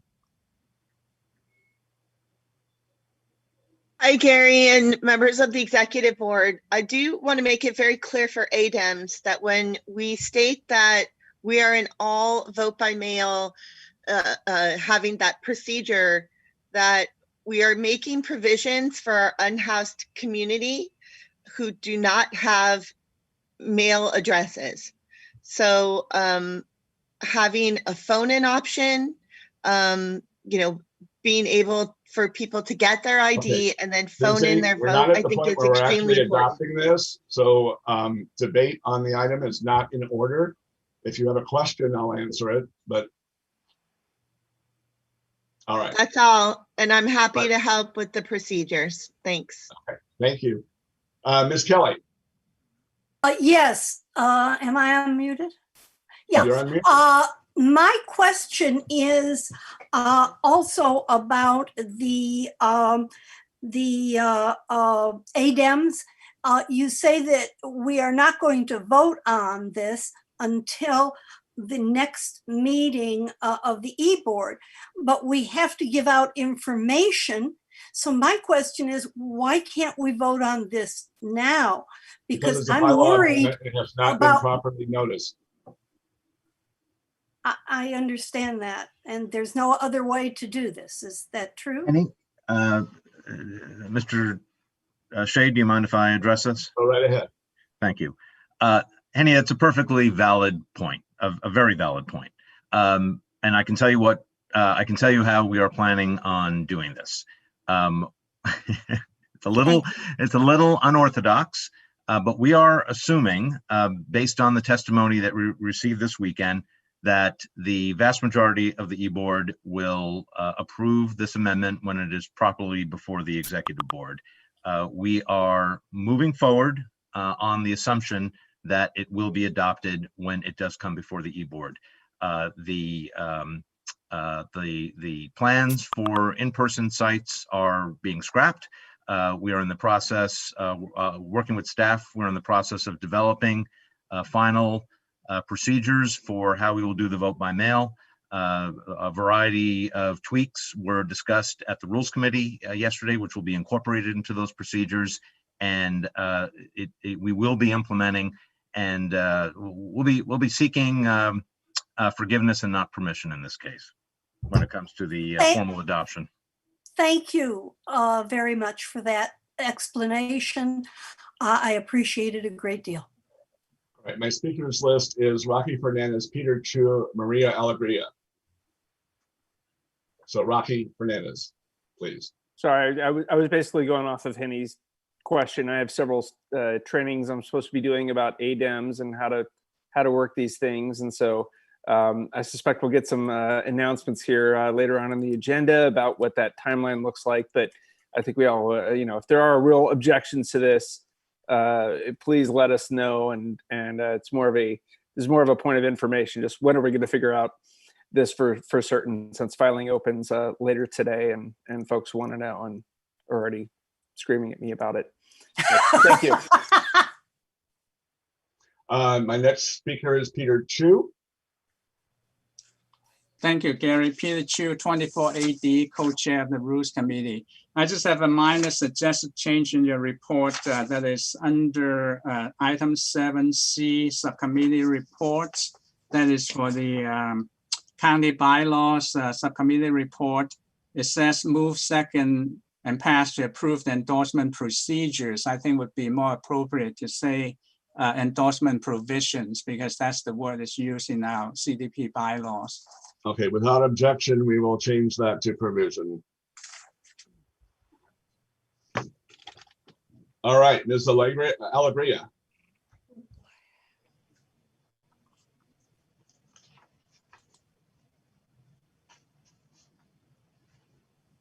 Maria Alegria? She is unmuted. Thank you. I just wanted to clarify when we will be voting on this. So if someone can clarify the date, because I heard yesterday it was going to be December, I think the 18th or 19th. So please clarify that. Secondly, is I am concerned that we have a very aggressive timeline to be able to get the word out to folks. We're offering a training in Contra Costa County on ADEMS. So I think we need to move with speed quickly. Thank you I'm going very to have to much. turn to Mr. Hicks, our chair on that item. Let's complete the report and then we'll provide a response to all of these questions. All I would just ask is everybody just breathe for a moment and we will address all of that, I promise. So everybody, we're going to take care of it. Okay, next is Lynette Henley and then Glenn Glazer. I think I'm unmuted. Can you hear me, Gary? Yes. Great. Good morning, Dems. And I just want to thank the Rules Committee for hearing the regional directors and many of the county central committees plea to keep us safe. And I like Kobe's ruling. I love the forgiveness, not permission. And I look forward to voting yes on this when we meet again. And thank you, thank you, thank you. We have gnashed our teeth on this, and I just want to thank you so much for this. And I look forward to the vote in April. Thank you so much. Okay, thank you for thanking us. We appreciate that. Glenn Glazer and then Michelle Krug.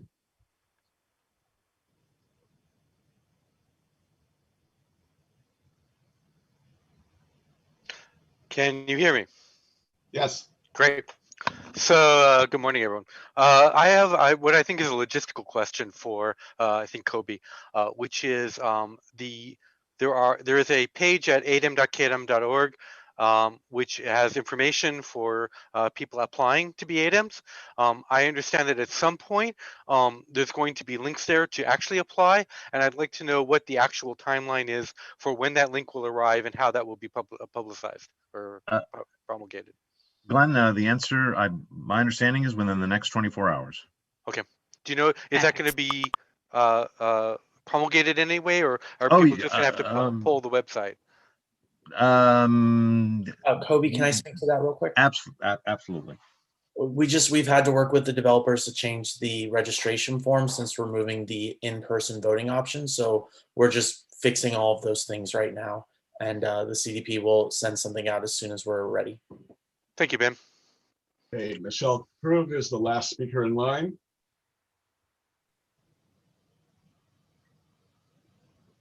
Good morning. Michelle Krug, Regional Director for Area 20, San Diego. I would just want to make sure, as I expressed yesterday in the various meetings, that we do come up with solutions for not disenfranchising our houseless neighbors and some other groups that in San Diego we've actually done outreach to in past years, not this year that I'm aware of. But my intent was to do outreach to our people that are homeless, et cetera, that we have partnerships here in town. And I just want to make sure that they will somehow have an option, because the normal ways that they have been getting mail are often closed nowadays, et cetera, for COVID. So I just plea that we actually make sure that they have a way to participate. Thank you. We're going to do our best. All right, I see no one else seeking recognition, so we can move to a vote. All those in favor of the report, please check the yes button. All those opposed, the no button. If you are on the phone, please do *9 if you're in favor. If you're opposed, please wait if you're on the phone.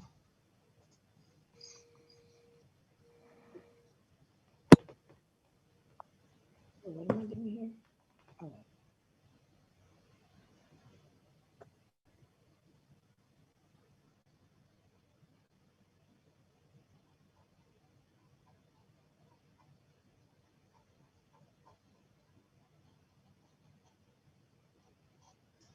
Staff could let me know when to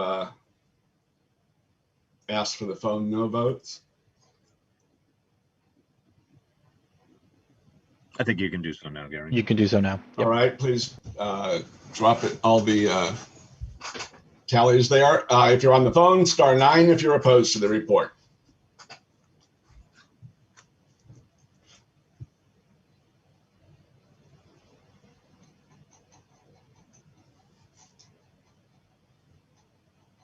So seeing no hand raises for the no, I had 149 yes, 2 no. All right, the report is adopted with that minor amendment of changing procedures to provisions. Thank you very much. All right, thank you, Kobe and Kathy, for that comprehensive report. Obviously, a lot of outstanding work that is being done. So, you know, per the actions of the Rules Committee, there are clearly a number of timely matters before the Executive Board that require consideration. Therefore, under Article 7, Section 4B1, I'm hereby notifying the Executive Board of a convening of a special virtual Executive Board meeting to consider the following items. 1, the April 2021 Virtual State Convention tentative agenda.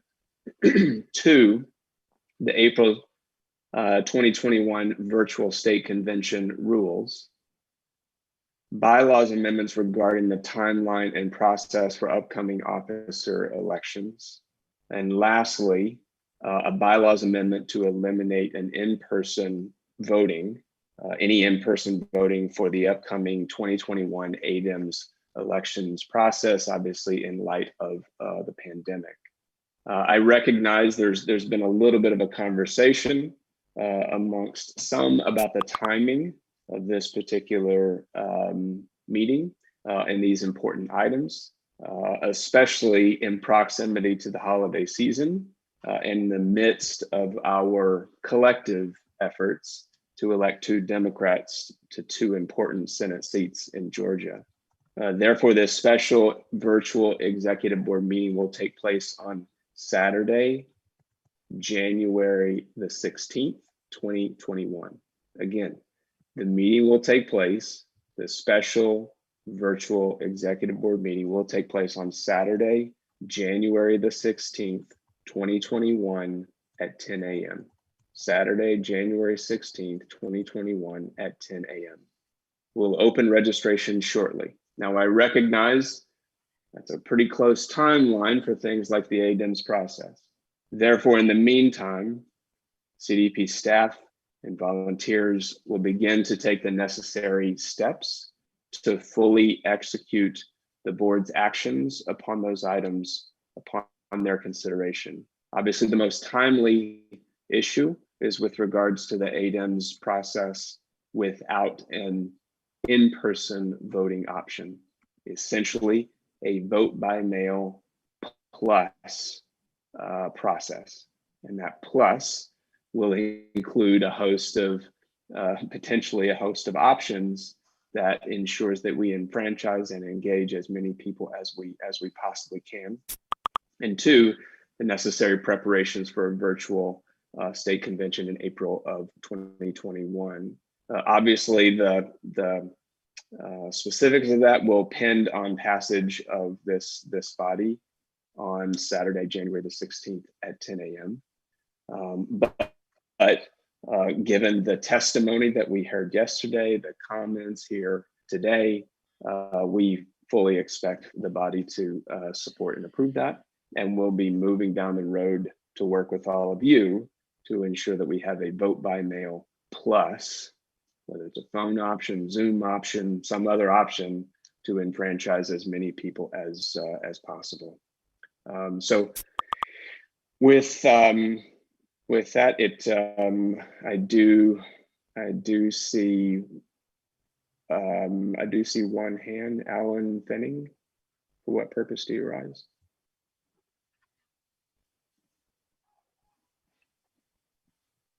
For point of clarification, with regard to those ADEM elections that are scheduled to occur prior to the e-board meeting, as to whether those are being postponed, or the view is that everything will be just ratified with the e-board vote on the 16th. So it's my understanding that ADEMS would typically take place on the 16th, the weekend of the 16th and the weekend of the 30th. So it is somewhat simultaneous. But we are going to move forward assuming that the executive board approves and ratifies this provision to eliminate an in-person voting option.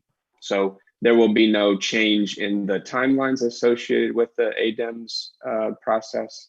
I think, and maybe I should ask Kobe, who's head of that subcommittee, if that's an appropriate response to Alan's question.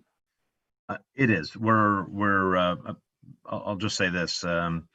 We are dispensing the dates were going to be the 9th and 10th, and I think 23rd and 24th of January. Clearly, those dates are meaningless now since we're going to all vote by mail, and the deadline to apply for the vote by mail will be moved back from January 8th to January 11th, and that will give people sufficient time to get their ballots in the mail, return them by the deadline that we had previously proposed of January 27th, and be able to get them to the vendor who is counting the votes. So that is the process.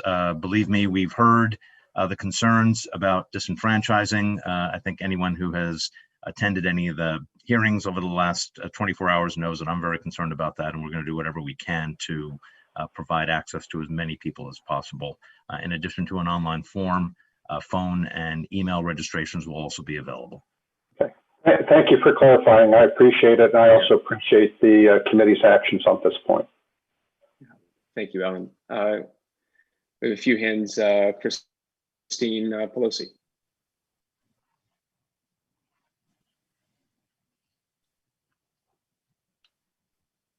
Thank you so much, Rusty. First of all, thank you, Mr. Chair, for hearing our voices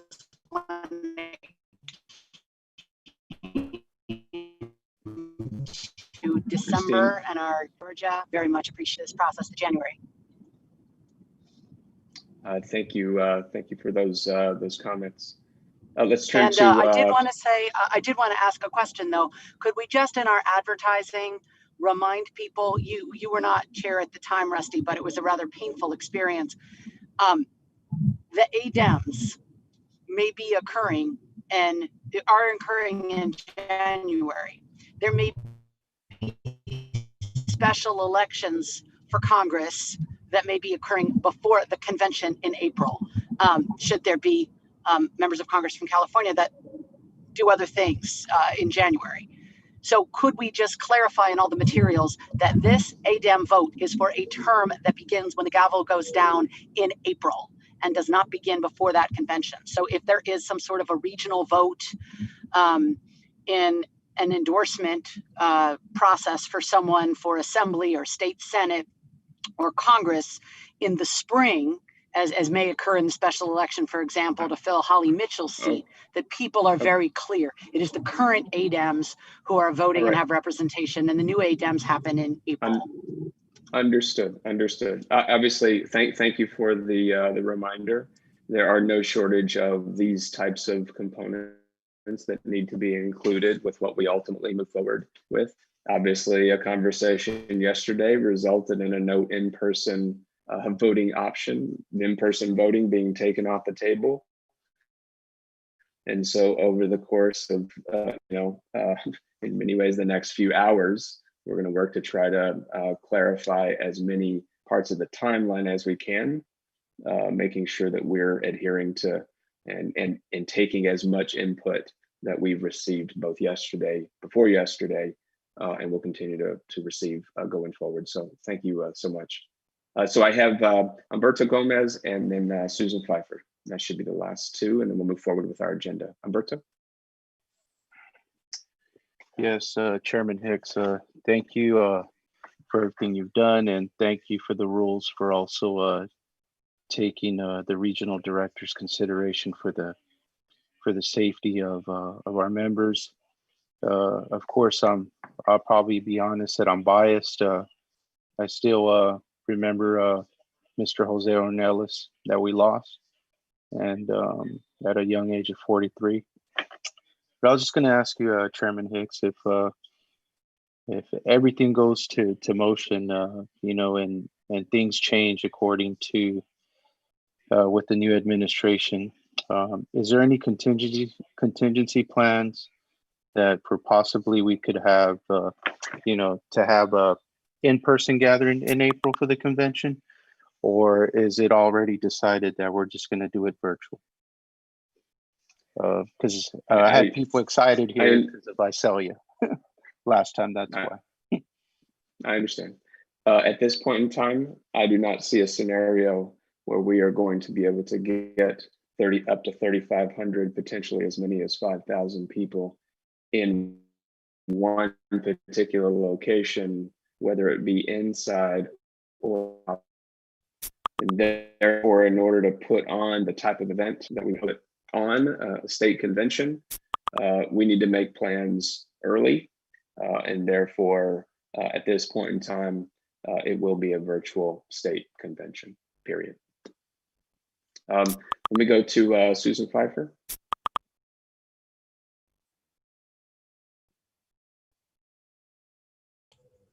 Now I'm unmuted. First of all, thank you, Rusty. This has been a wonderful e-board this weekend. I think everything has been really well handled. My comment is regarding the ADEMS. I applaud the work that has been done to adapt to COVID and everything that's going on, and I'm fine with all vote by mail. I would suggest and request that all of the the regional directors be empowered on a specific day to have a Zoom event where all of the candidates in that district be allowed to do their presentations, which is to replace the in-person that we did. Susan, I appreciate the feedback, and we'll try to create a mechanism to have all of that in. I don't believe now is the appropriate time for that. If there's a specific motion that someone wants to make, then let's do that. Otherwise, let's move forward with our meeting. So thank you so much, and it's a great idea. We'll find a way to try to include it in our process. So last, but certainly not least, let me go to Cecile Ben David, and then we'll move forward with our agenda. Thank you. I don't know if this is out of order or not, but at the special meeting in January, is it possible that the Business and Professional Caucus could be certified at that time as part of the meeting if whatever is the objection is met? Could we put that on the agenda since that was the only caucus that wasn't recertified? Let's hold on that and we'll circle back to get you a specific answer to that. I don't have the specific answer at this point in time. So thank you. Thank you. Mr. Chair, this is Kobe. Can I want to say something, nothing to do with that. I want to respond to something that Christine said, because I want to make sure that we're on the same page. As many people know, when DNC elections take place by this e-board, they take office when the gavel comes down at the next convention. ADEMs are different. The people who are elected at the ADEMs in January, they take office essentially not immediately, but they become delegates to the following convention. So I just wanted to make sure that was clarified. At the convention in 21, not afterward. Understood. Thank you for the clarification. And Christine, if you have additional conversation to be had about that, let's have a conversation offline. So turning to, we have 4 important reports to turn to. First will be from the California Democratic Council. And Ayad, are you with us?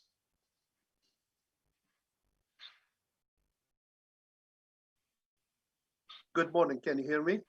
Loud and clear. Go ahead. All right. Thank you, Mr. Chair. Good morning, California Democratic Party e-board members, delegates, and guests. My name is Iyad Afalka, the president of California Democratic Council, aka CDC. Before I start, I would like to give a shout out to Emma Harbour and the staff of the CDP for all the hard work they do for the California Democrats. We had a great meeting on Thursday. We focused our meeting on celebrating the victories we achieved as California Democrats across the state and the nation. The CDC is considered a major organization and grassroots force for civil rights in the United States, literally. In 1960, JFK was our keynote speaker, and in 1968, Martin Luther King Jr. was our keynote speaker, a short 19 days before he was assassinated. We started our meeting with a rare audio recording we uncovered from the UC Berkeley archives. It was Dr. Martin Luther King Jr.'s speech to the California Democratic Council Convention in Anaheim on March 16, 1968, only 19 days before he was assassinated. Recognizing the unmet need in the era of COVID-19, we announced the relaunching of one of a kind in the nation, our flagship program, which is the sponsored website program. Our primary focus is building on our core service. With this program, we provide websites to affiliate clubs, central committees, and caucuses at no cost to them. The CDC was a major part in turning California blue since the inception in 1954. So the CDC created a recruitment plan, which includes finding and recruiting subject matter experts. For instance, we reach out to the best officers for guidance to get recent history of the CDC. My vision for CDC is the same as its founder's original intent, to have a powerhouse that both serves and operated by the California Democratic Party's grassroots organization, strengthening the party from the bottom up. More specifically, I envision providing service to rural red counties and getting that support from large, deeply blue counties like my county, so that we may turn the entire state of California deep navy blue.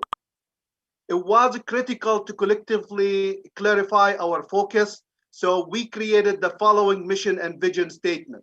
So our vision statement, with the focus of the unmet need that we have in the COVID era, the California Democratic Council exists to serve California clubs and central committees and strives to give them a voice at the state level. 3 minutes. We envision a symbiotic relationship between the CDC, clubs, and central committees based on grassroots energies, leadership, passion, collaboration, and integrity. And our mission for that, the California Democratic Council provides a network of various resources and services to ensure democratic clubs serve every California Democrat. We advocate for all the clubs, and the CDC help affiliated Democratic clubs and central committees in the development and advocacy of a platform items and resolutions, as well organize a growth through training, skill building, and so on. So having said that, we are relaunching our flagship program, which is the website hosting, and we created the challenge of $67,000. Why $67,000? Because coming April, our organization will be 67 years old. So I urge you to join us in bridging the gap between the CDC and the CDP and building our party better, building our country better to serve everyone. Thank you very much. Right. Thank you, Mr. Chair. We appreciate your report and all of your outstanding work. Let me now turn to the Will Rodriguez Kennedy with the California Young Democrats.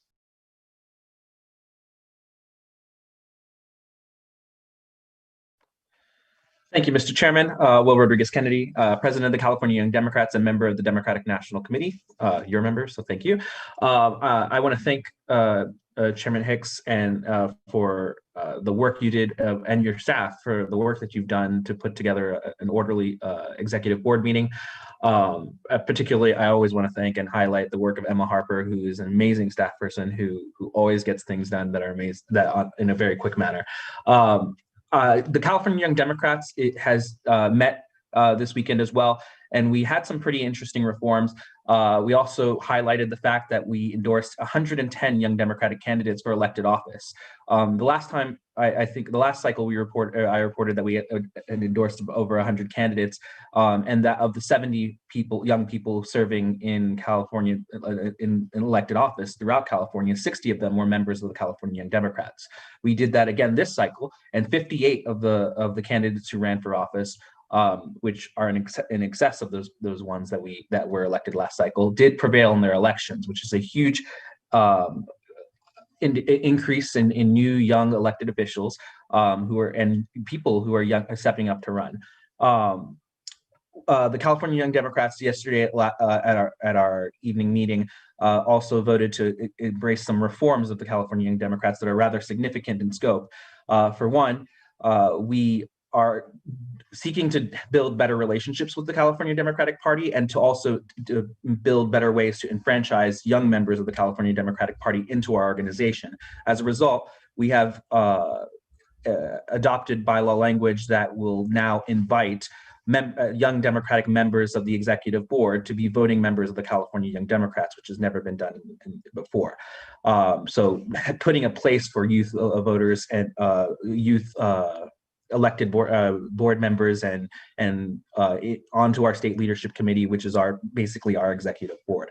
We also adopted language that allows for the enfranchisement of any ADEM elected or central committee elected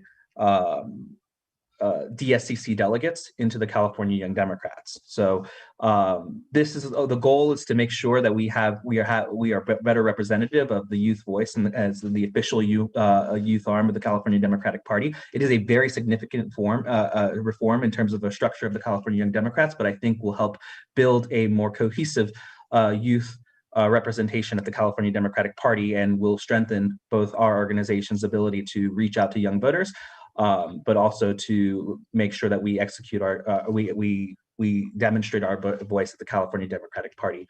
I also wanted to thank Jenny Bach, who co-moderated a panel sort of highlighting the young elected officials, the Young Gets It Done young elected official panel. I hope we're going to do more work with that as well. And that concludes my report. Thank you very much. All right, thank you, Mr. Chair, for those great words and the great work. Having so many young Democrats now holding elected office, that's outstanding.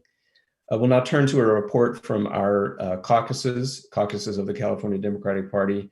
Our Veterans Caucus Chair, Jillian Molina Williams. On behalf of the California Democratic Party Caucus Chairs, I'm honored to give the fall meeting session report.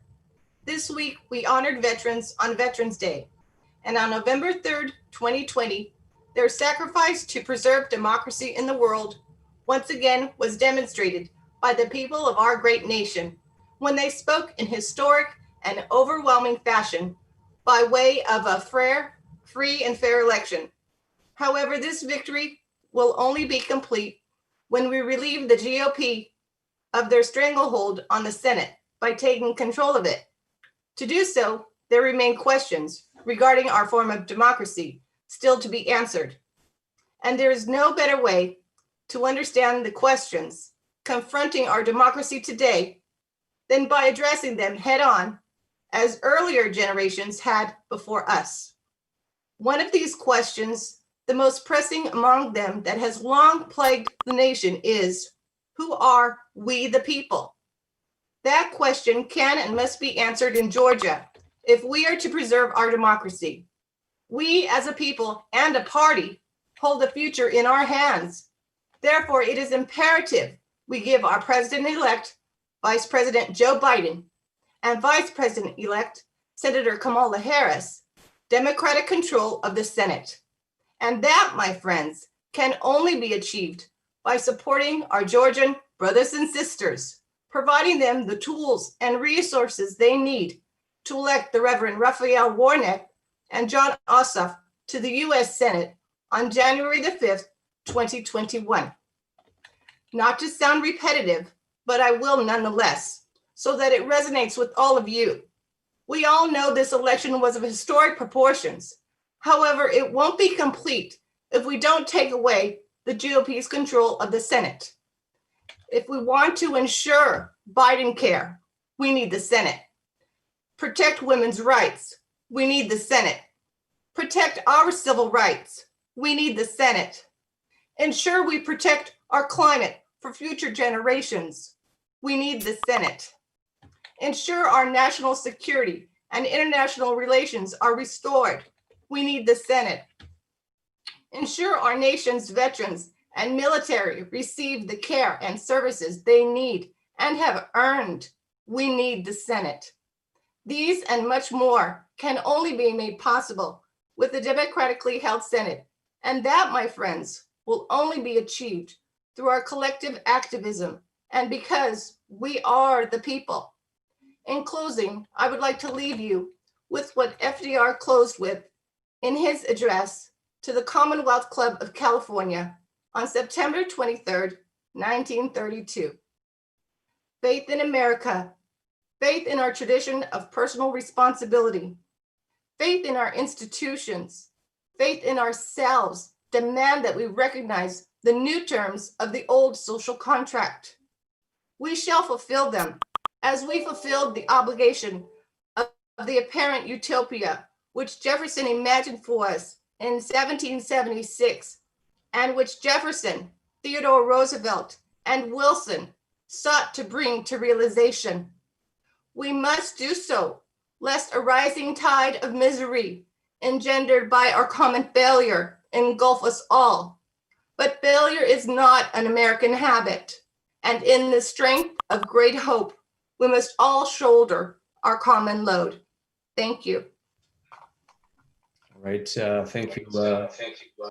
Thank you, Madam Chair, and thank you for the work of the Veterans Caucus. Thank you for your service, and thank you for that great report. Let's now go to last but certainly not least, our DNC, new DNC member, Carolyn Fowler, for a report from our DNC members.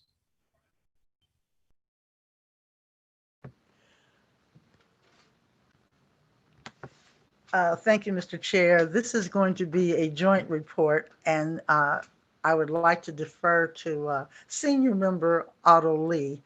But while I have everyone's attention, please join the DNC leadership in congratulating Otto on his success to becoming the next Santa Clara County Supervisor. So please unmute Otto as well. Thank you. And I'll come back.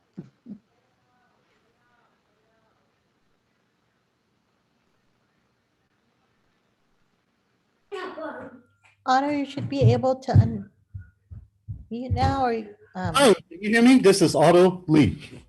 Yes, go ahead. Okay, very good. Yes, thank you so much for allowing us to speak and to present our DNC report. First of all, thank you, Carolyn, for the great congratulations. It's truly an honor to be able to serve as your next supervisor in Santa Clara County. It was a certainly very tough race. Running against a sitting assemblyman. I'm very honored to be elected with a very good margin of over 60-40. But of course, that's just the beginning and not the end of the situation with COVID, with digital issues.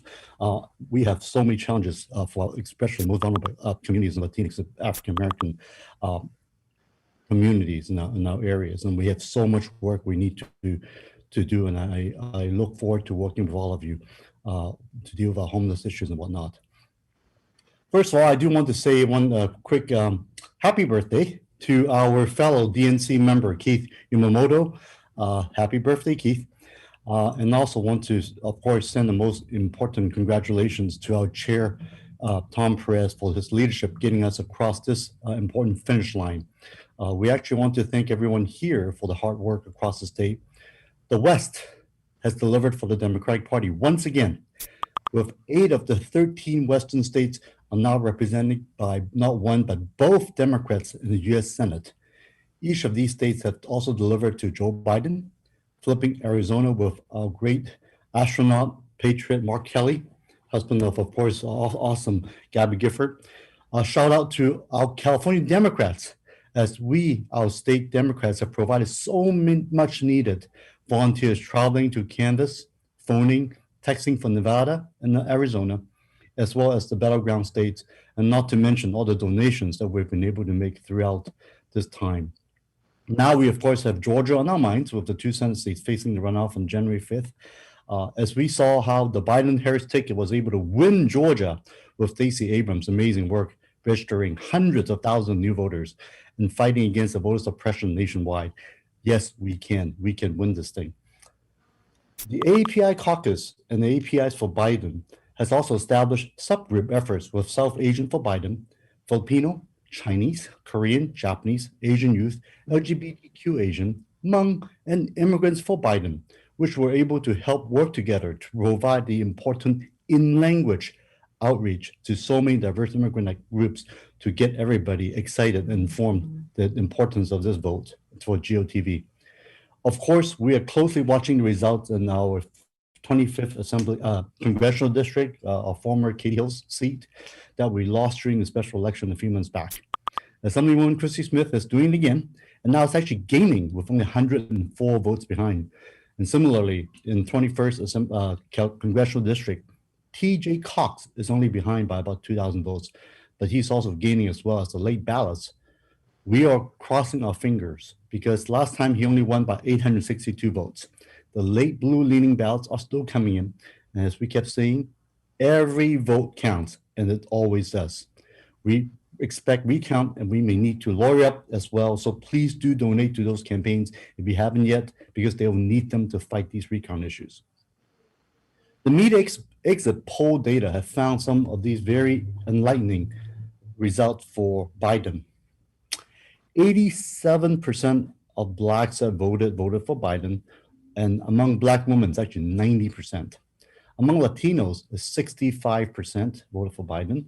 Among youths, 18 to 24, it's also 65%, close to 2/3. Among APIs, it's 61%, LGBTQ as well, 61%, and among women, in total, is 57%. All the DNC caucuses and councils certainly actively participate in the virtual mobilization, raise millions of small dollar donations, and making all these millions of calls. And Small Business Owners Council have also worked closely with the Biden campaign and the DNC to put together over 40 business roundtable events in these battleground states for both urban and, of course, rural areas as well. And we are really, really hoping that we can replicate some of this for Georgia as well for the January runoff. And now I'm going to turn over to our newly elected DNC member, Carolyn Fowler, to complete our report. Thank you. Thank you, Otto. I'll continue. The LGBT caucus is pleased to note that this cycle, more than 220 LGBTQ candidates were elected. Good for them. To our knowledge, all but one were Democrats. This includes 9 members of the U.S. House. With this election, 2 more states elected openly LGBTQ candidates to their state legislatures, leaving only 3 states never having done that.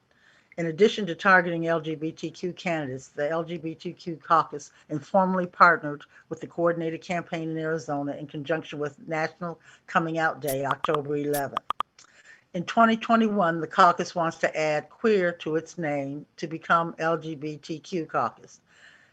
Years in the making, DNC state party teams and established Latino groups helped Biden. In Arizona and Nevada, Biden won the majorities of Latino voters, many of whom were propelled to the polls through established on-the-ground Latino organizing. Biden got 63% of their votes in Arizona, creating a new path to the Electoral College. Similarly, in spite of voter suppression, DNC African Americans for Biden, Black voters in key cities and surrounding suburbs of Philadelphia, Detroit, Milwaukee, and Atlanta delivered the votes for Biden in their respective states. The Poverty Council launched the Renters for Biden campaign into swing states, and that work will continue as we move forward. A number of our DNC members are also working with other DNC members across the country toward grassroots-centered structural reforms in line with many of those suggested by Doug Jones, Alexandria Ocasio-Cortez, and Beto O'Rourke, with much more to come. One example is ensuring exit poll data includes Native Americans and COVID-closed campuses. After texting hundreds of thousands of voters for the general election, we all need a bit of a breather, but very soon we will need to mobilize for phone banking in Georgia to help retake the Senate. Now we need everyone here to help. Ossoff and Warnoff, as the RNC committee, in case you didn't know, has raised $20 million for Georgia. Finally, if you want to ensure that Democrats will continue to have vibrant outside mobilization around children, disability, environmental, healthcare, homelessness, labor, poverty, seniors, veterans, women, or youth, know that your California DNC team has your back. Don't worry, we got you.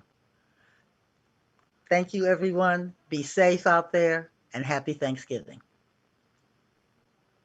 All right. Thank you, Carolyn, and thank you, Otto, for that great report.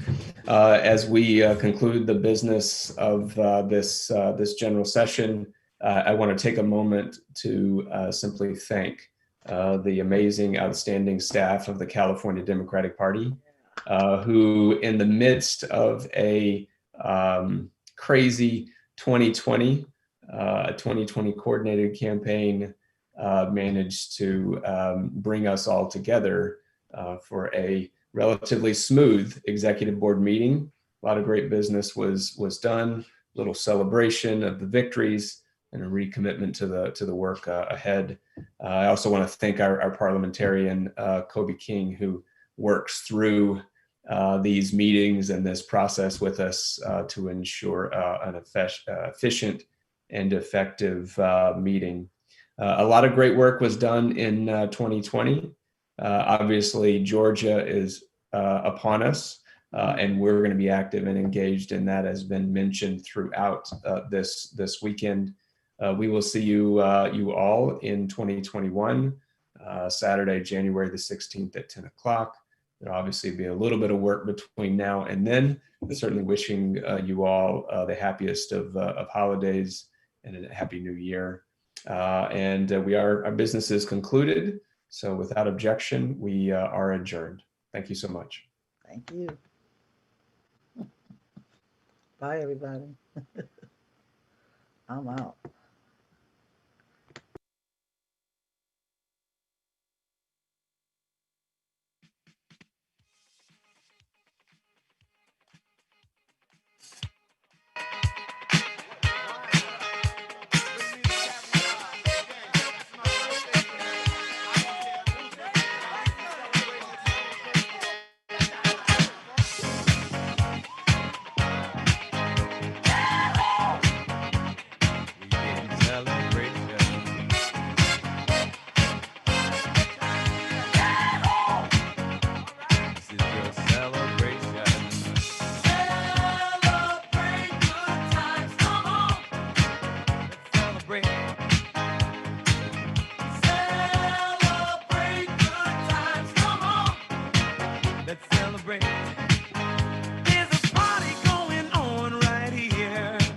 A celebration to last throughout the years.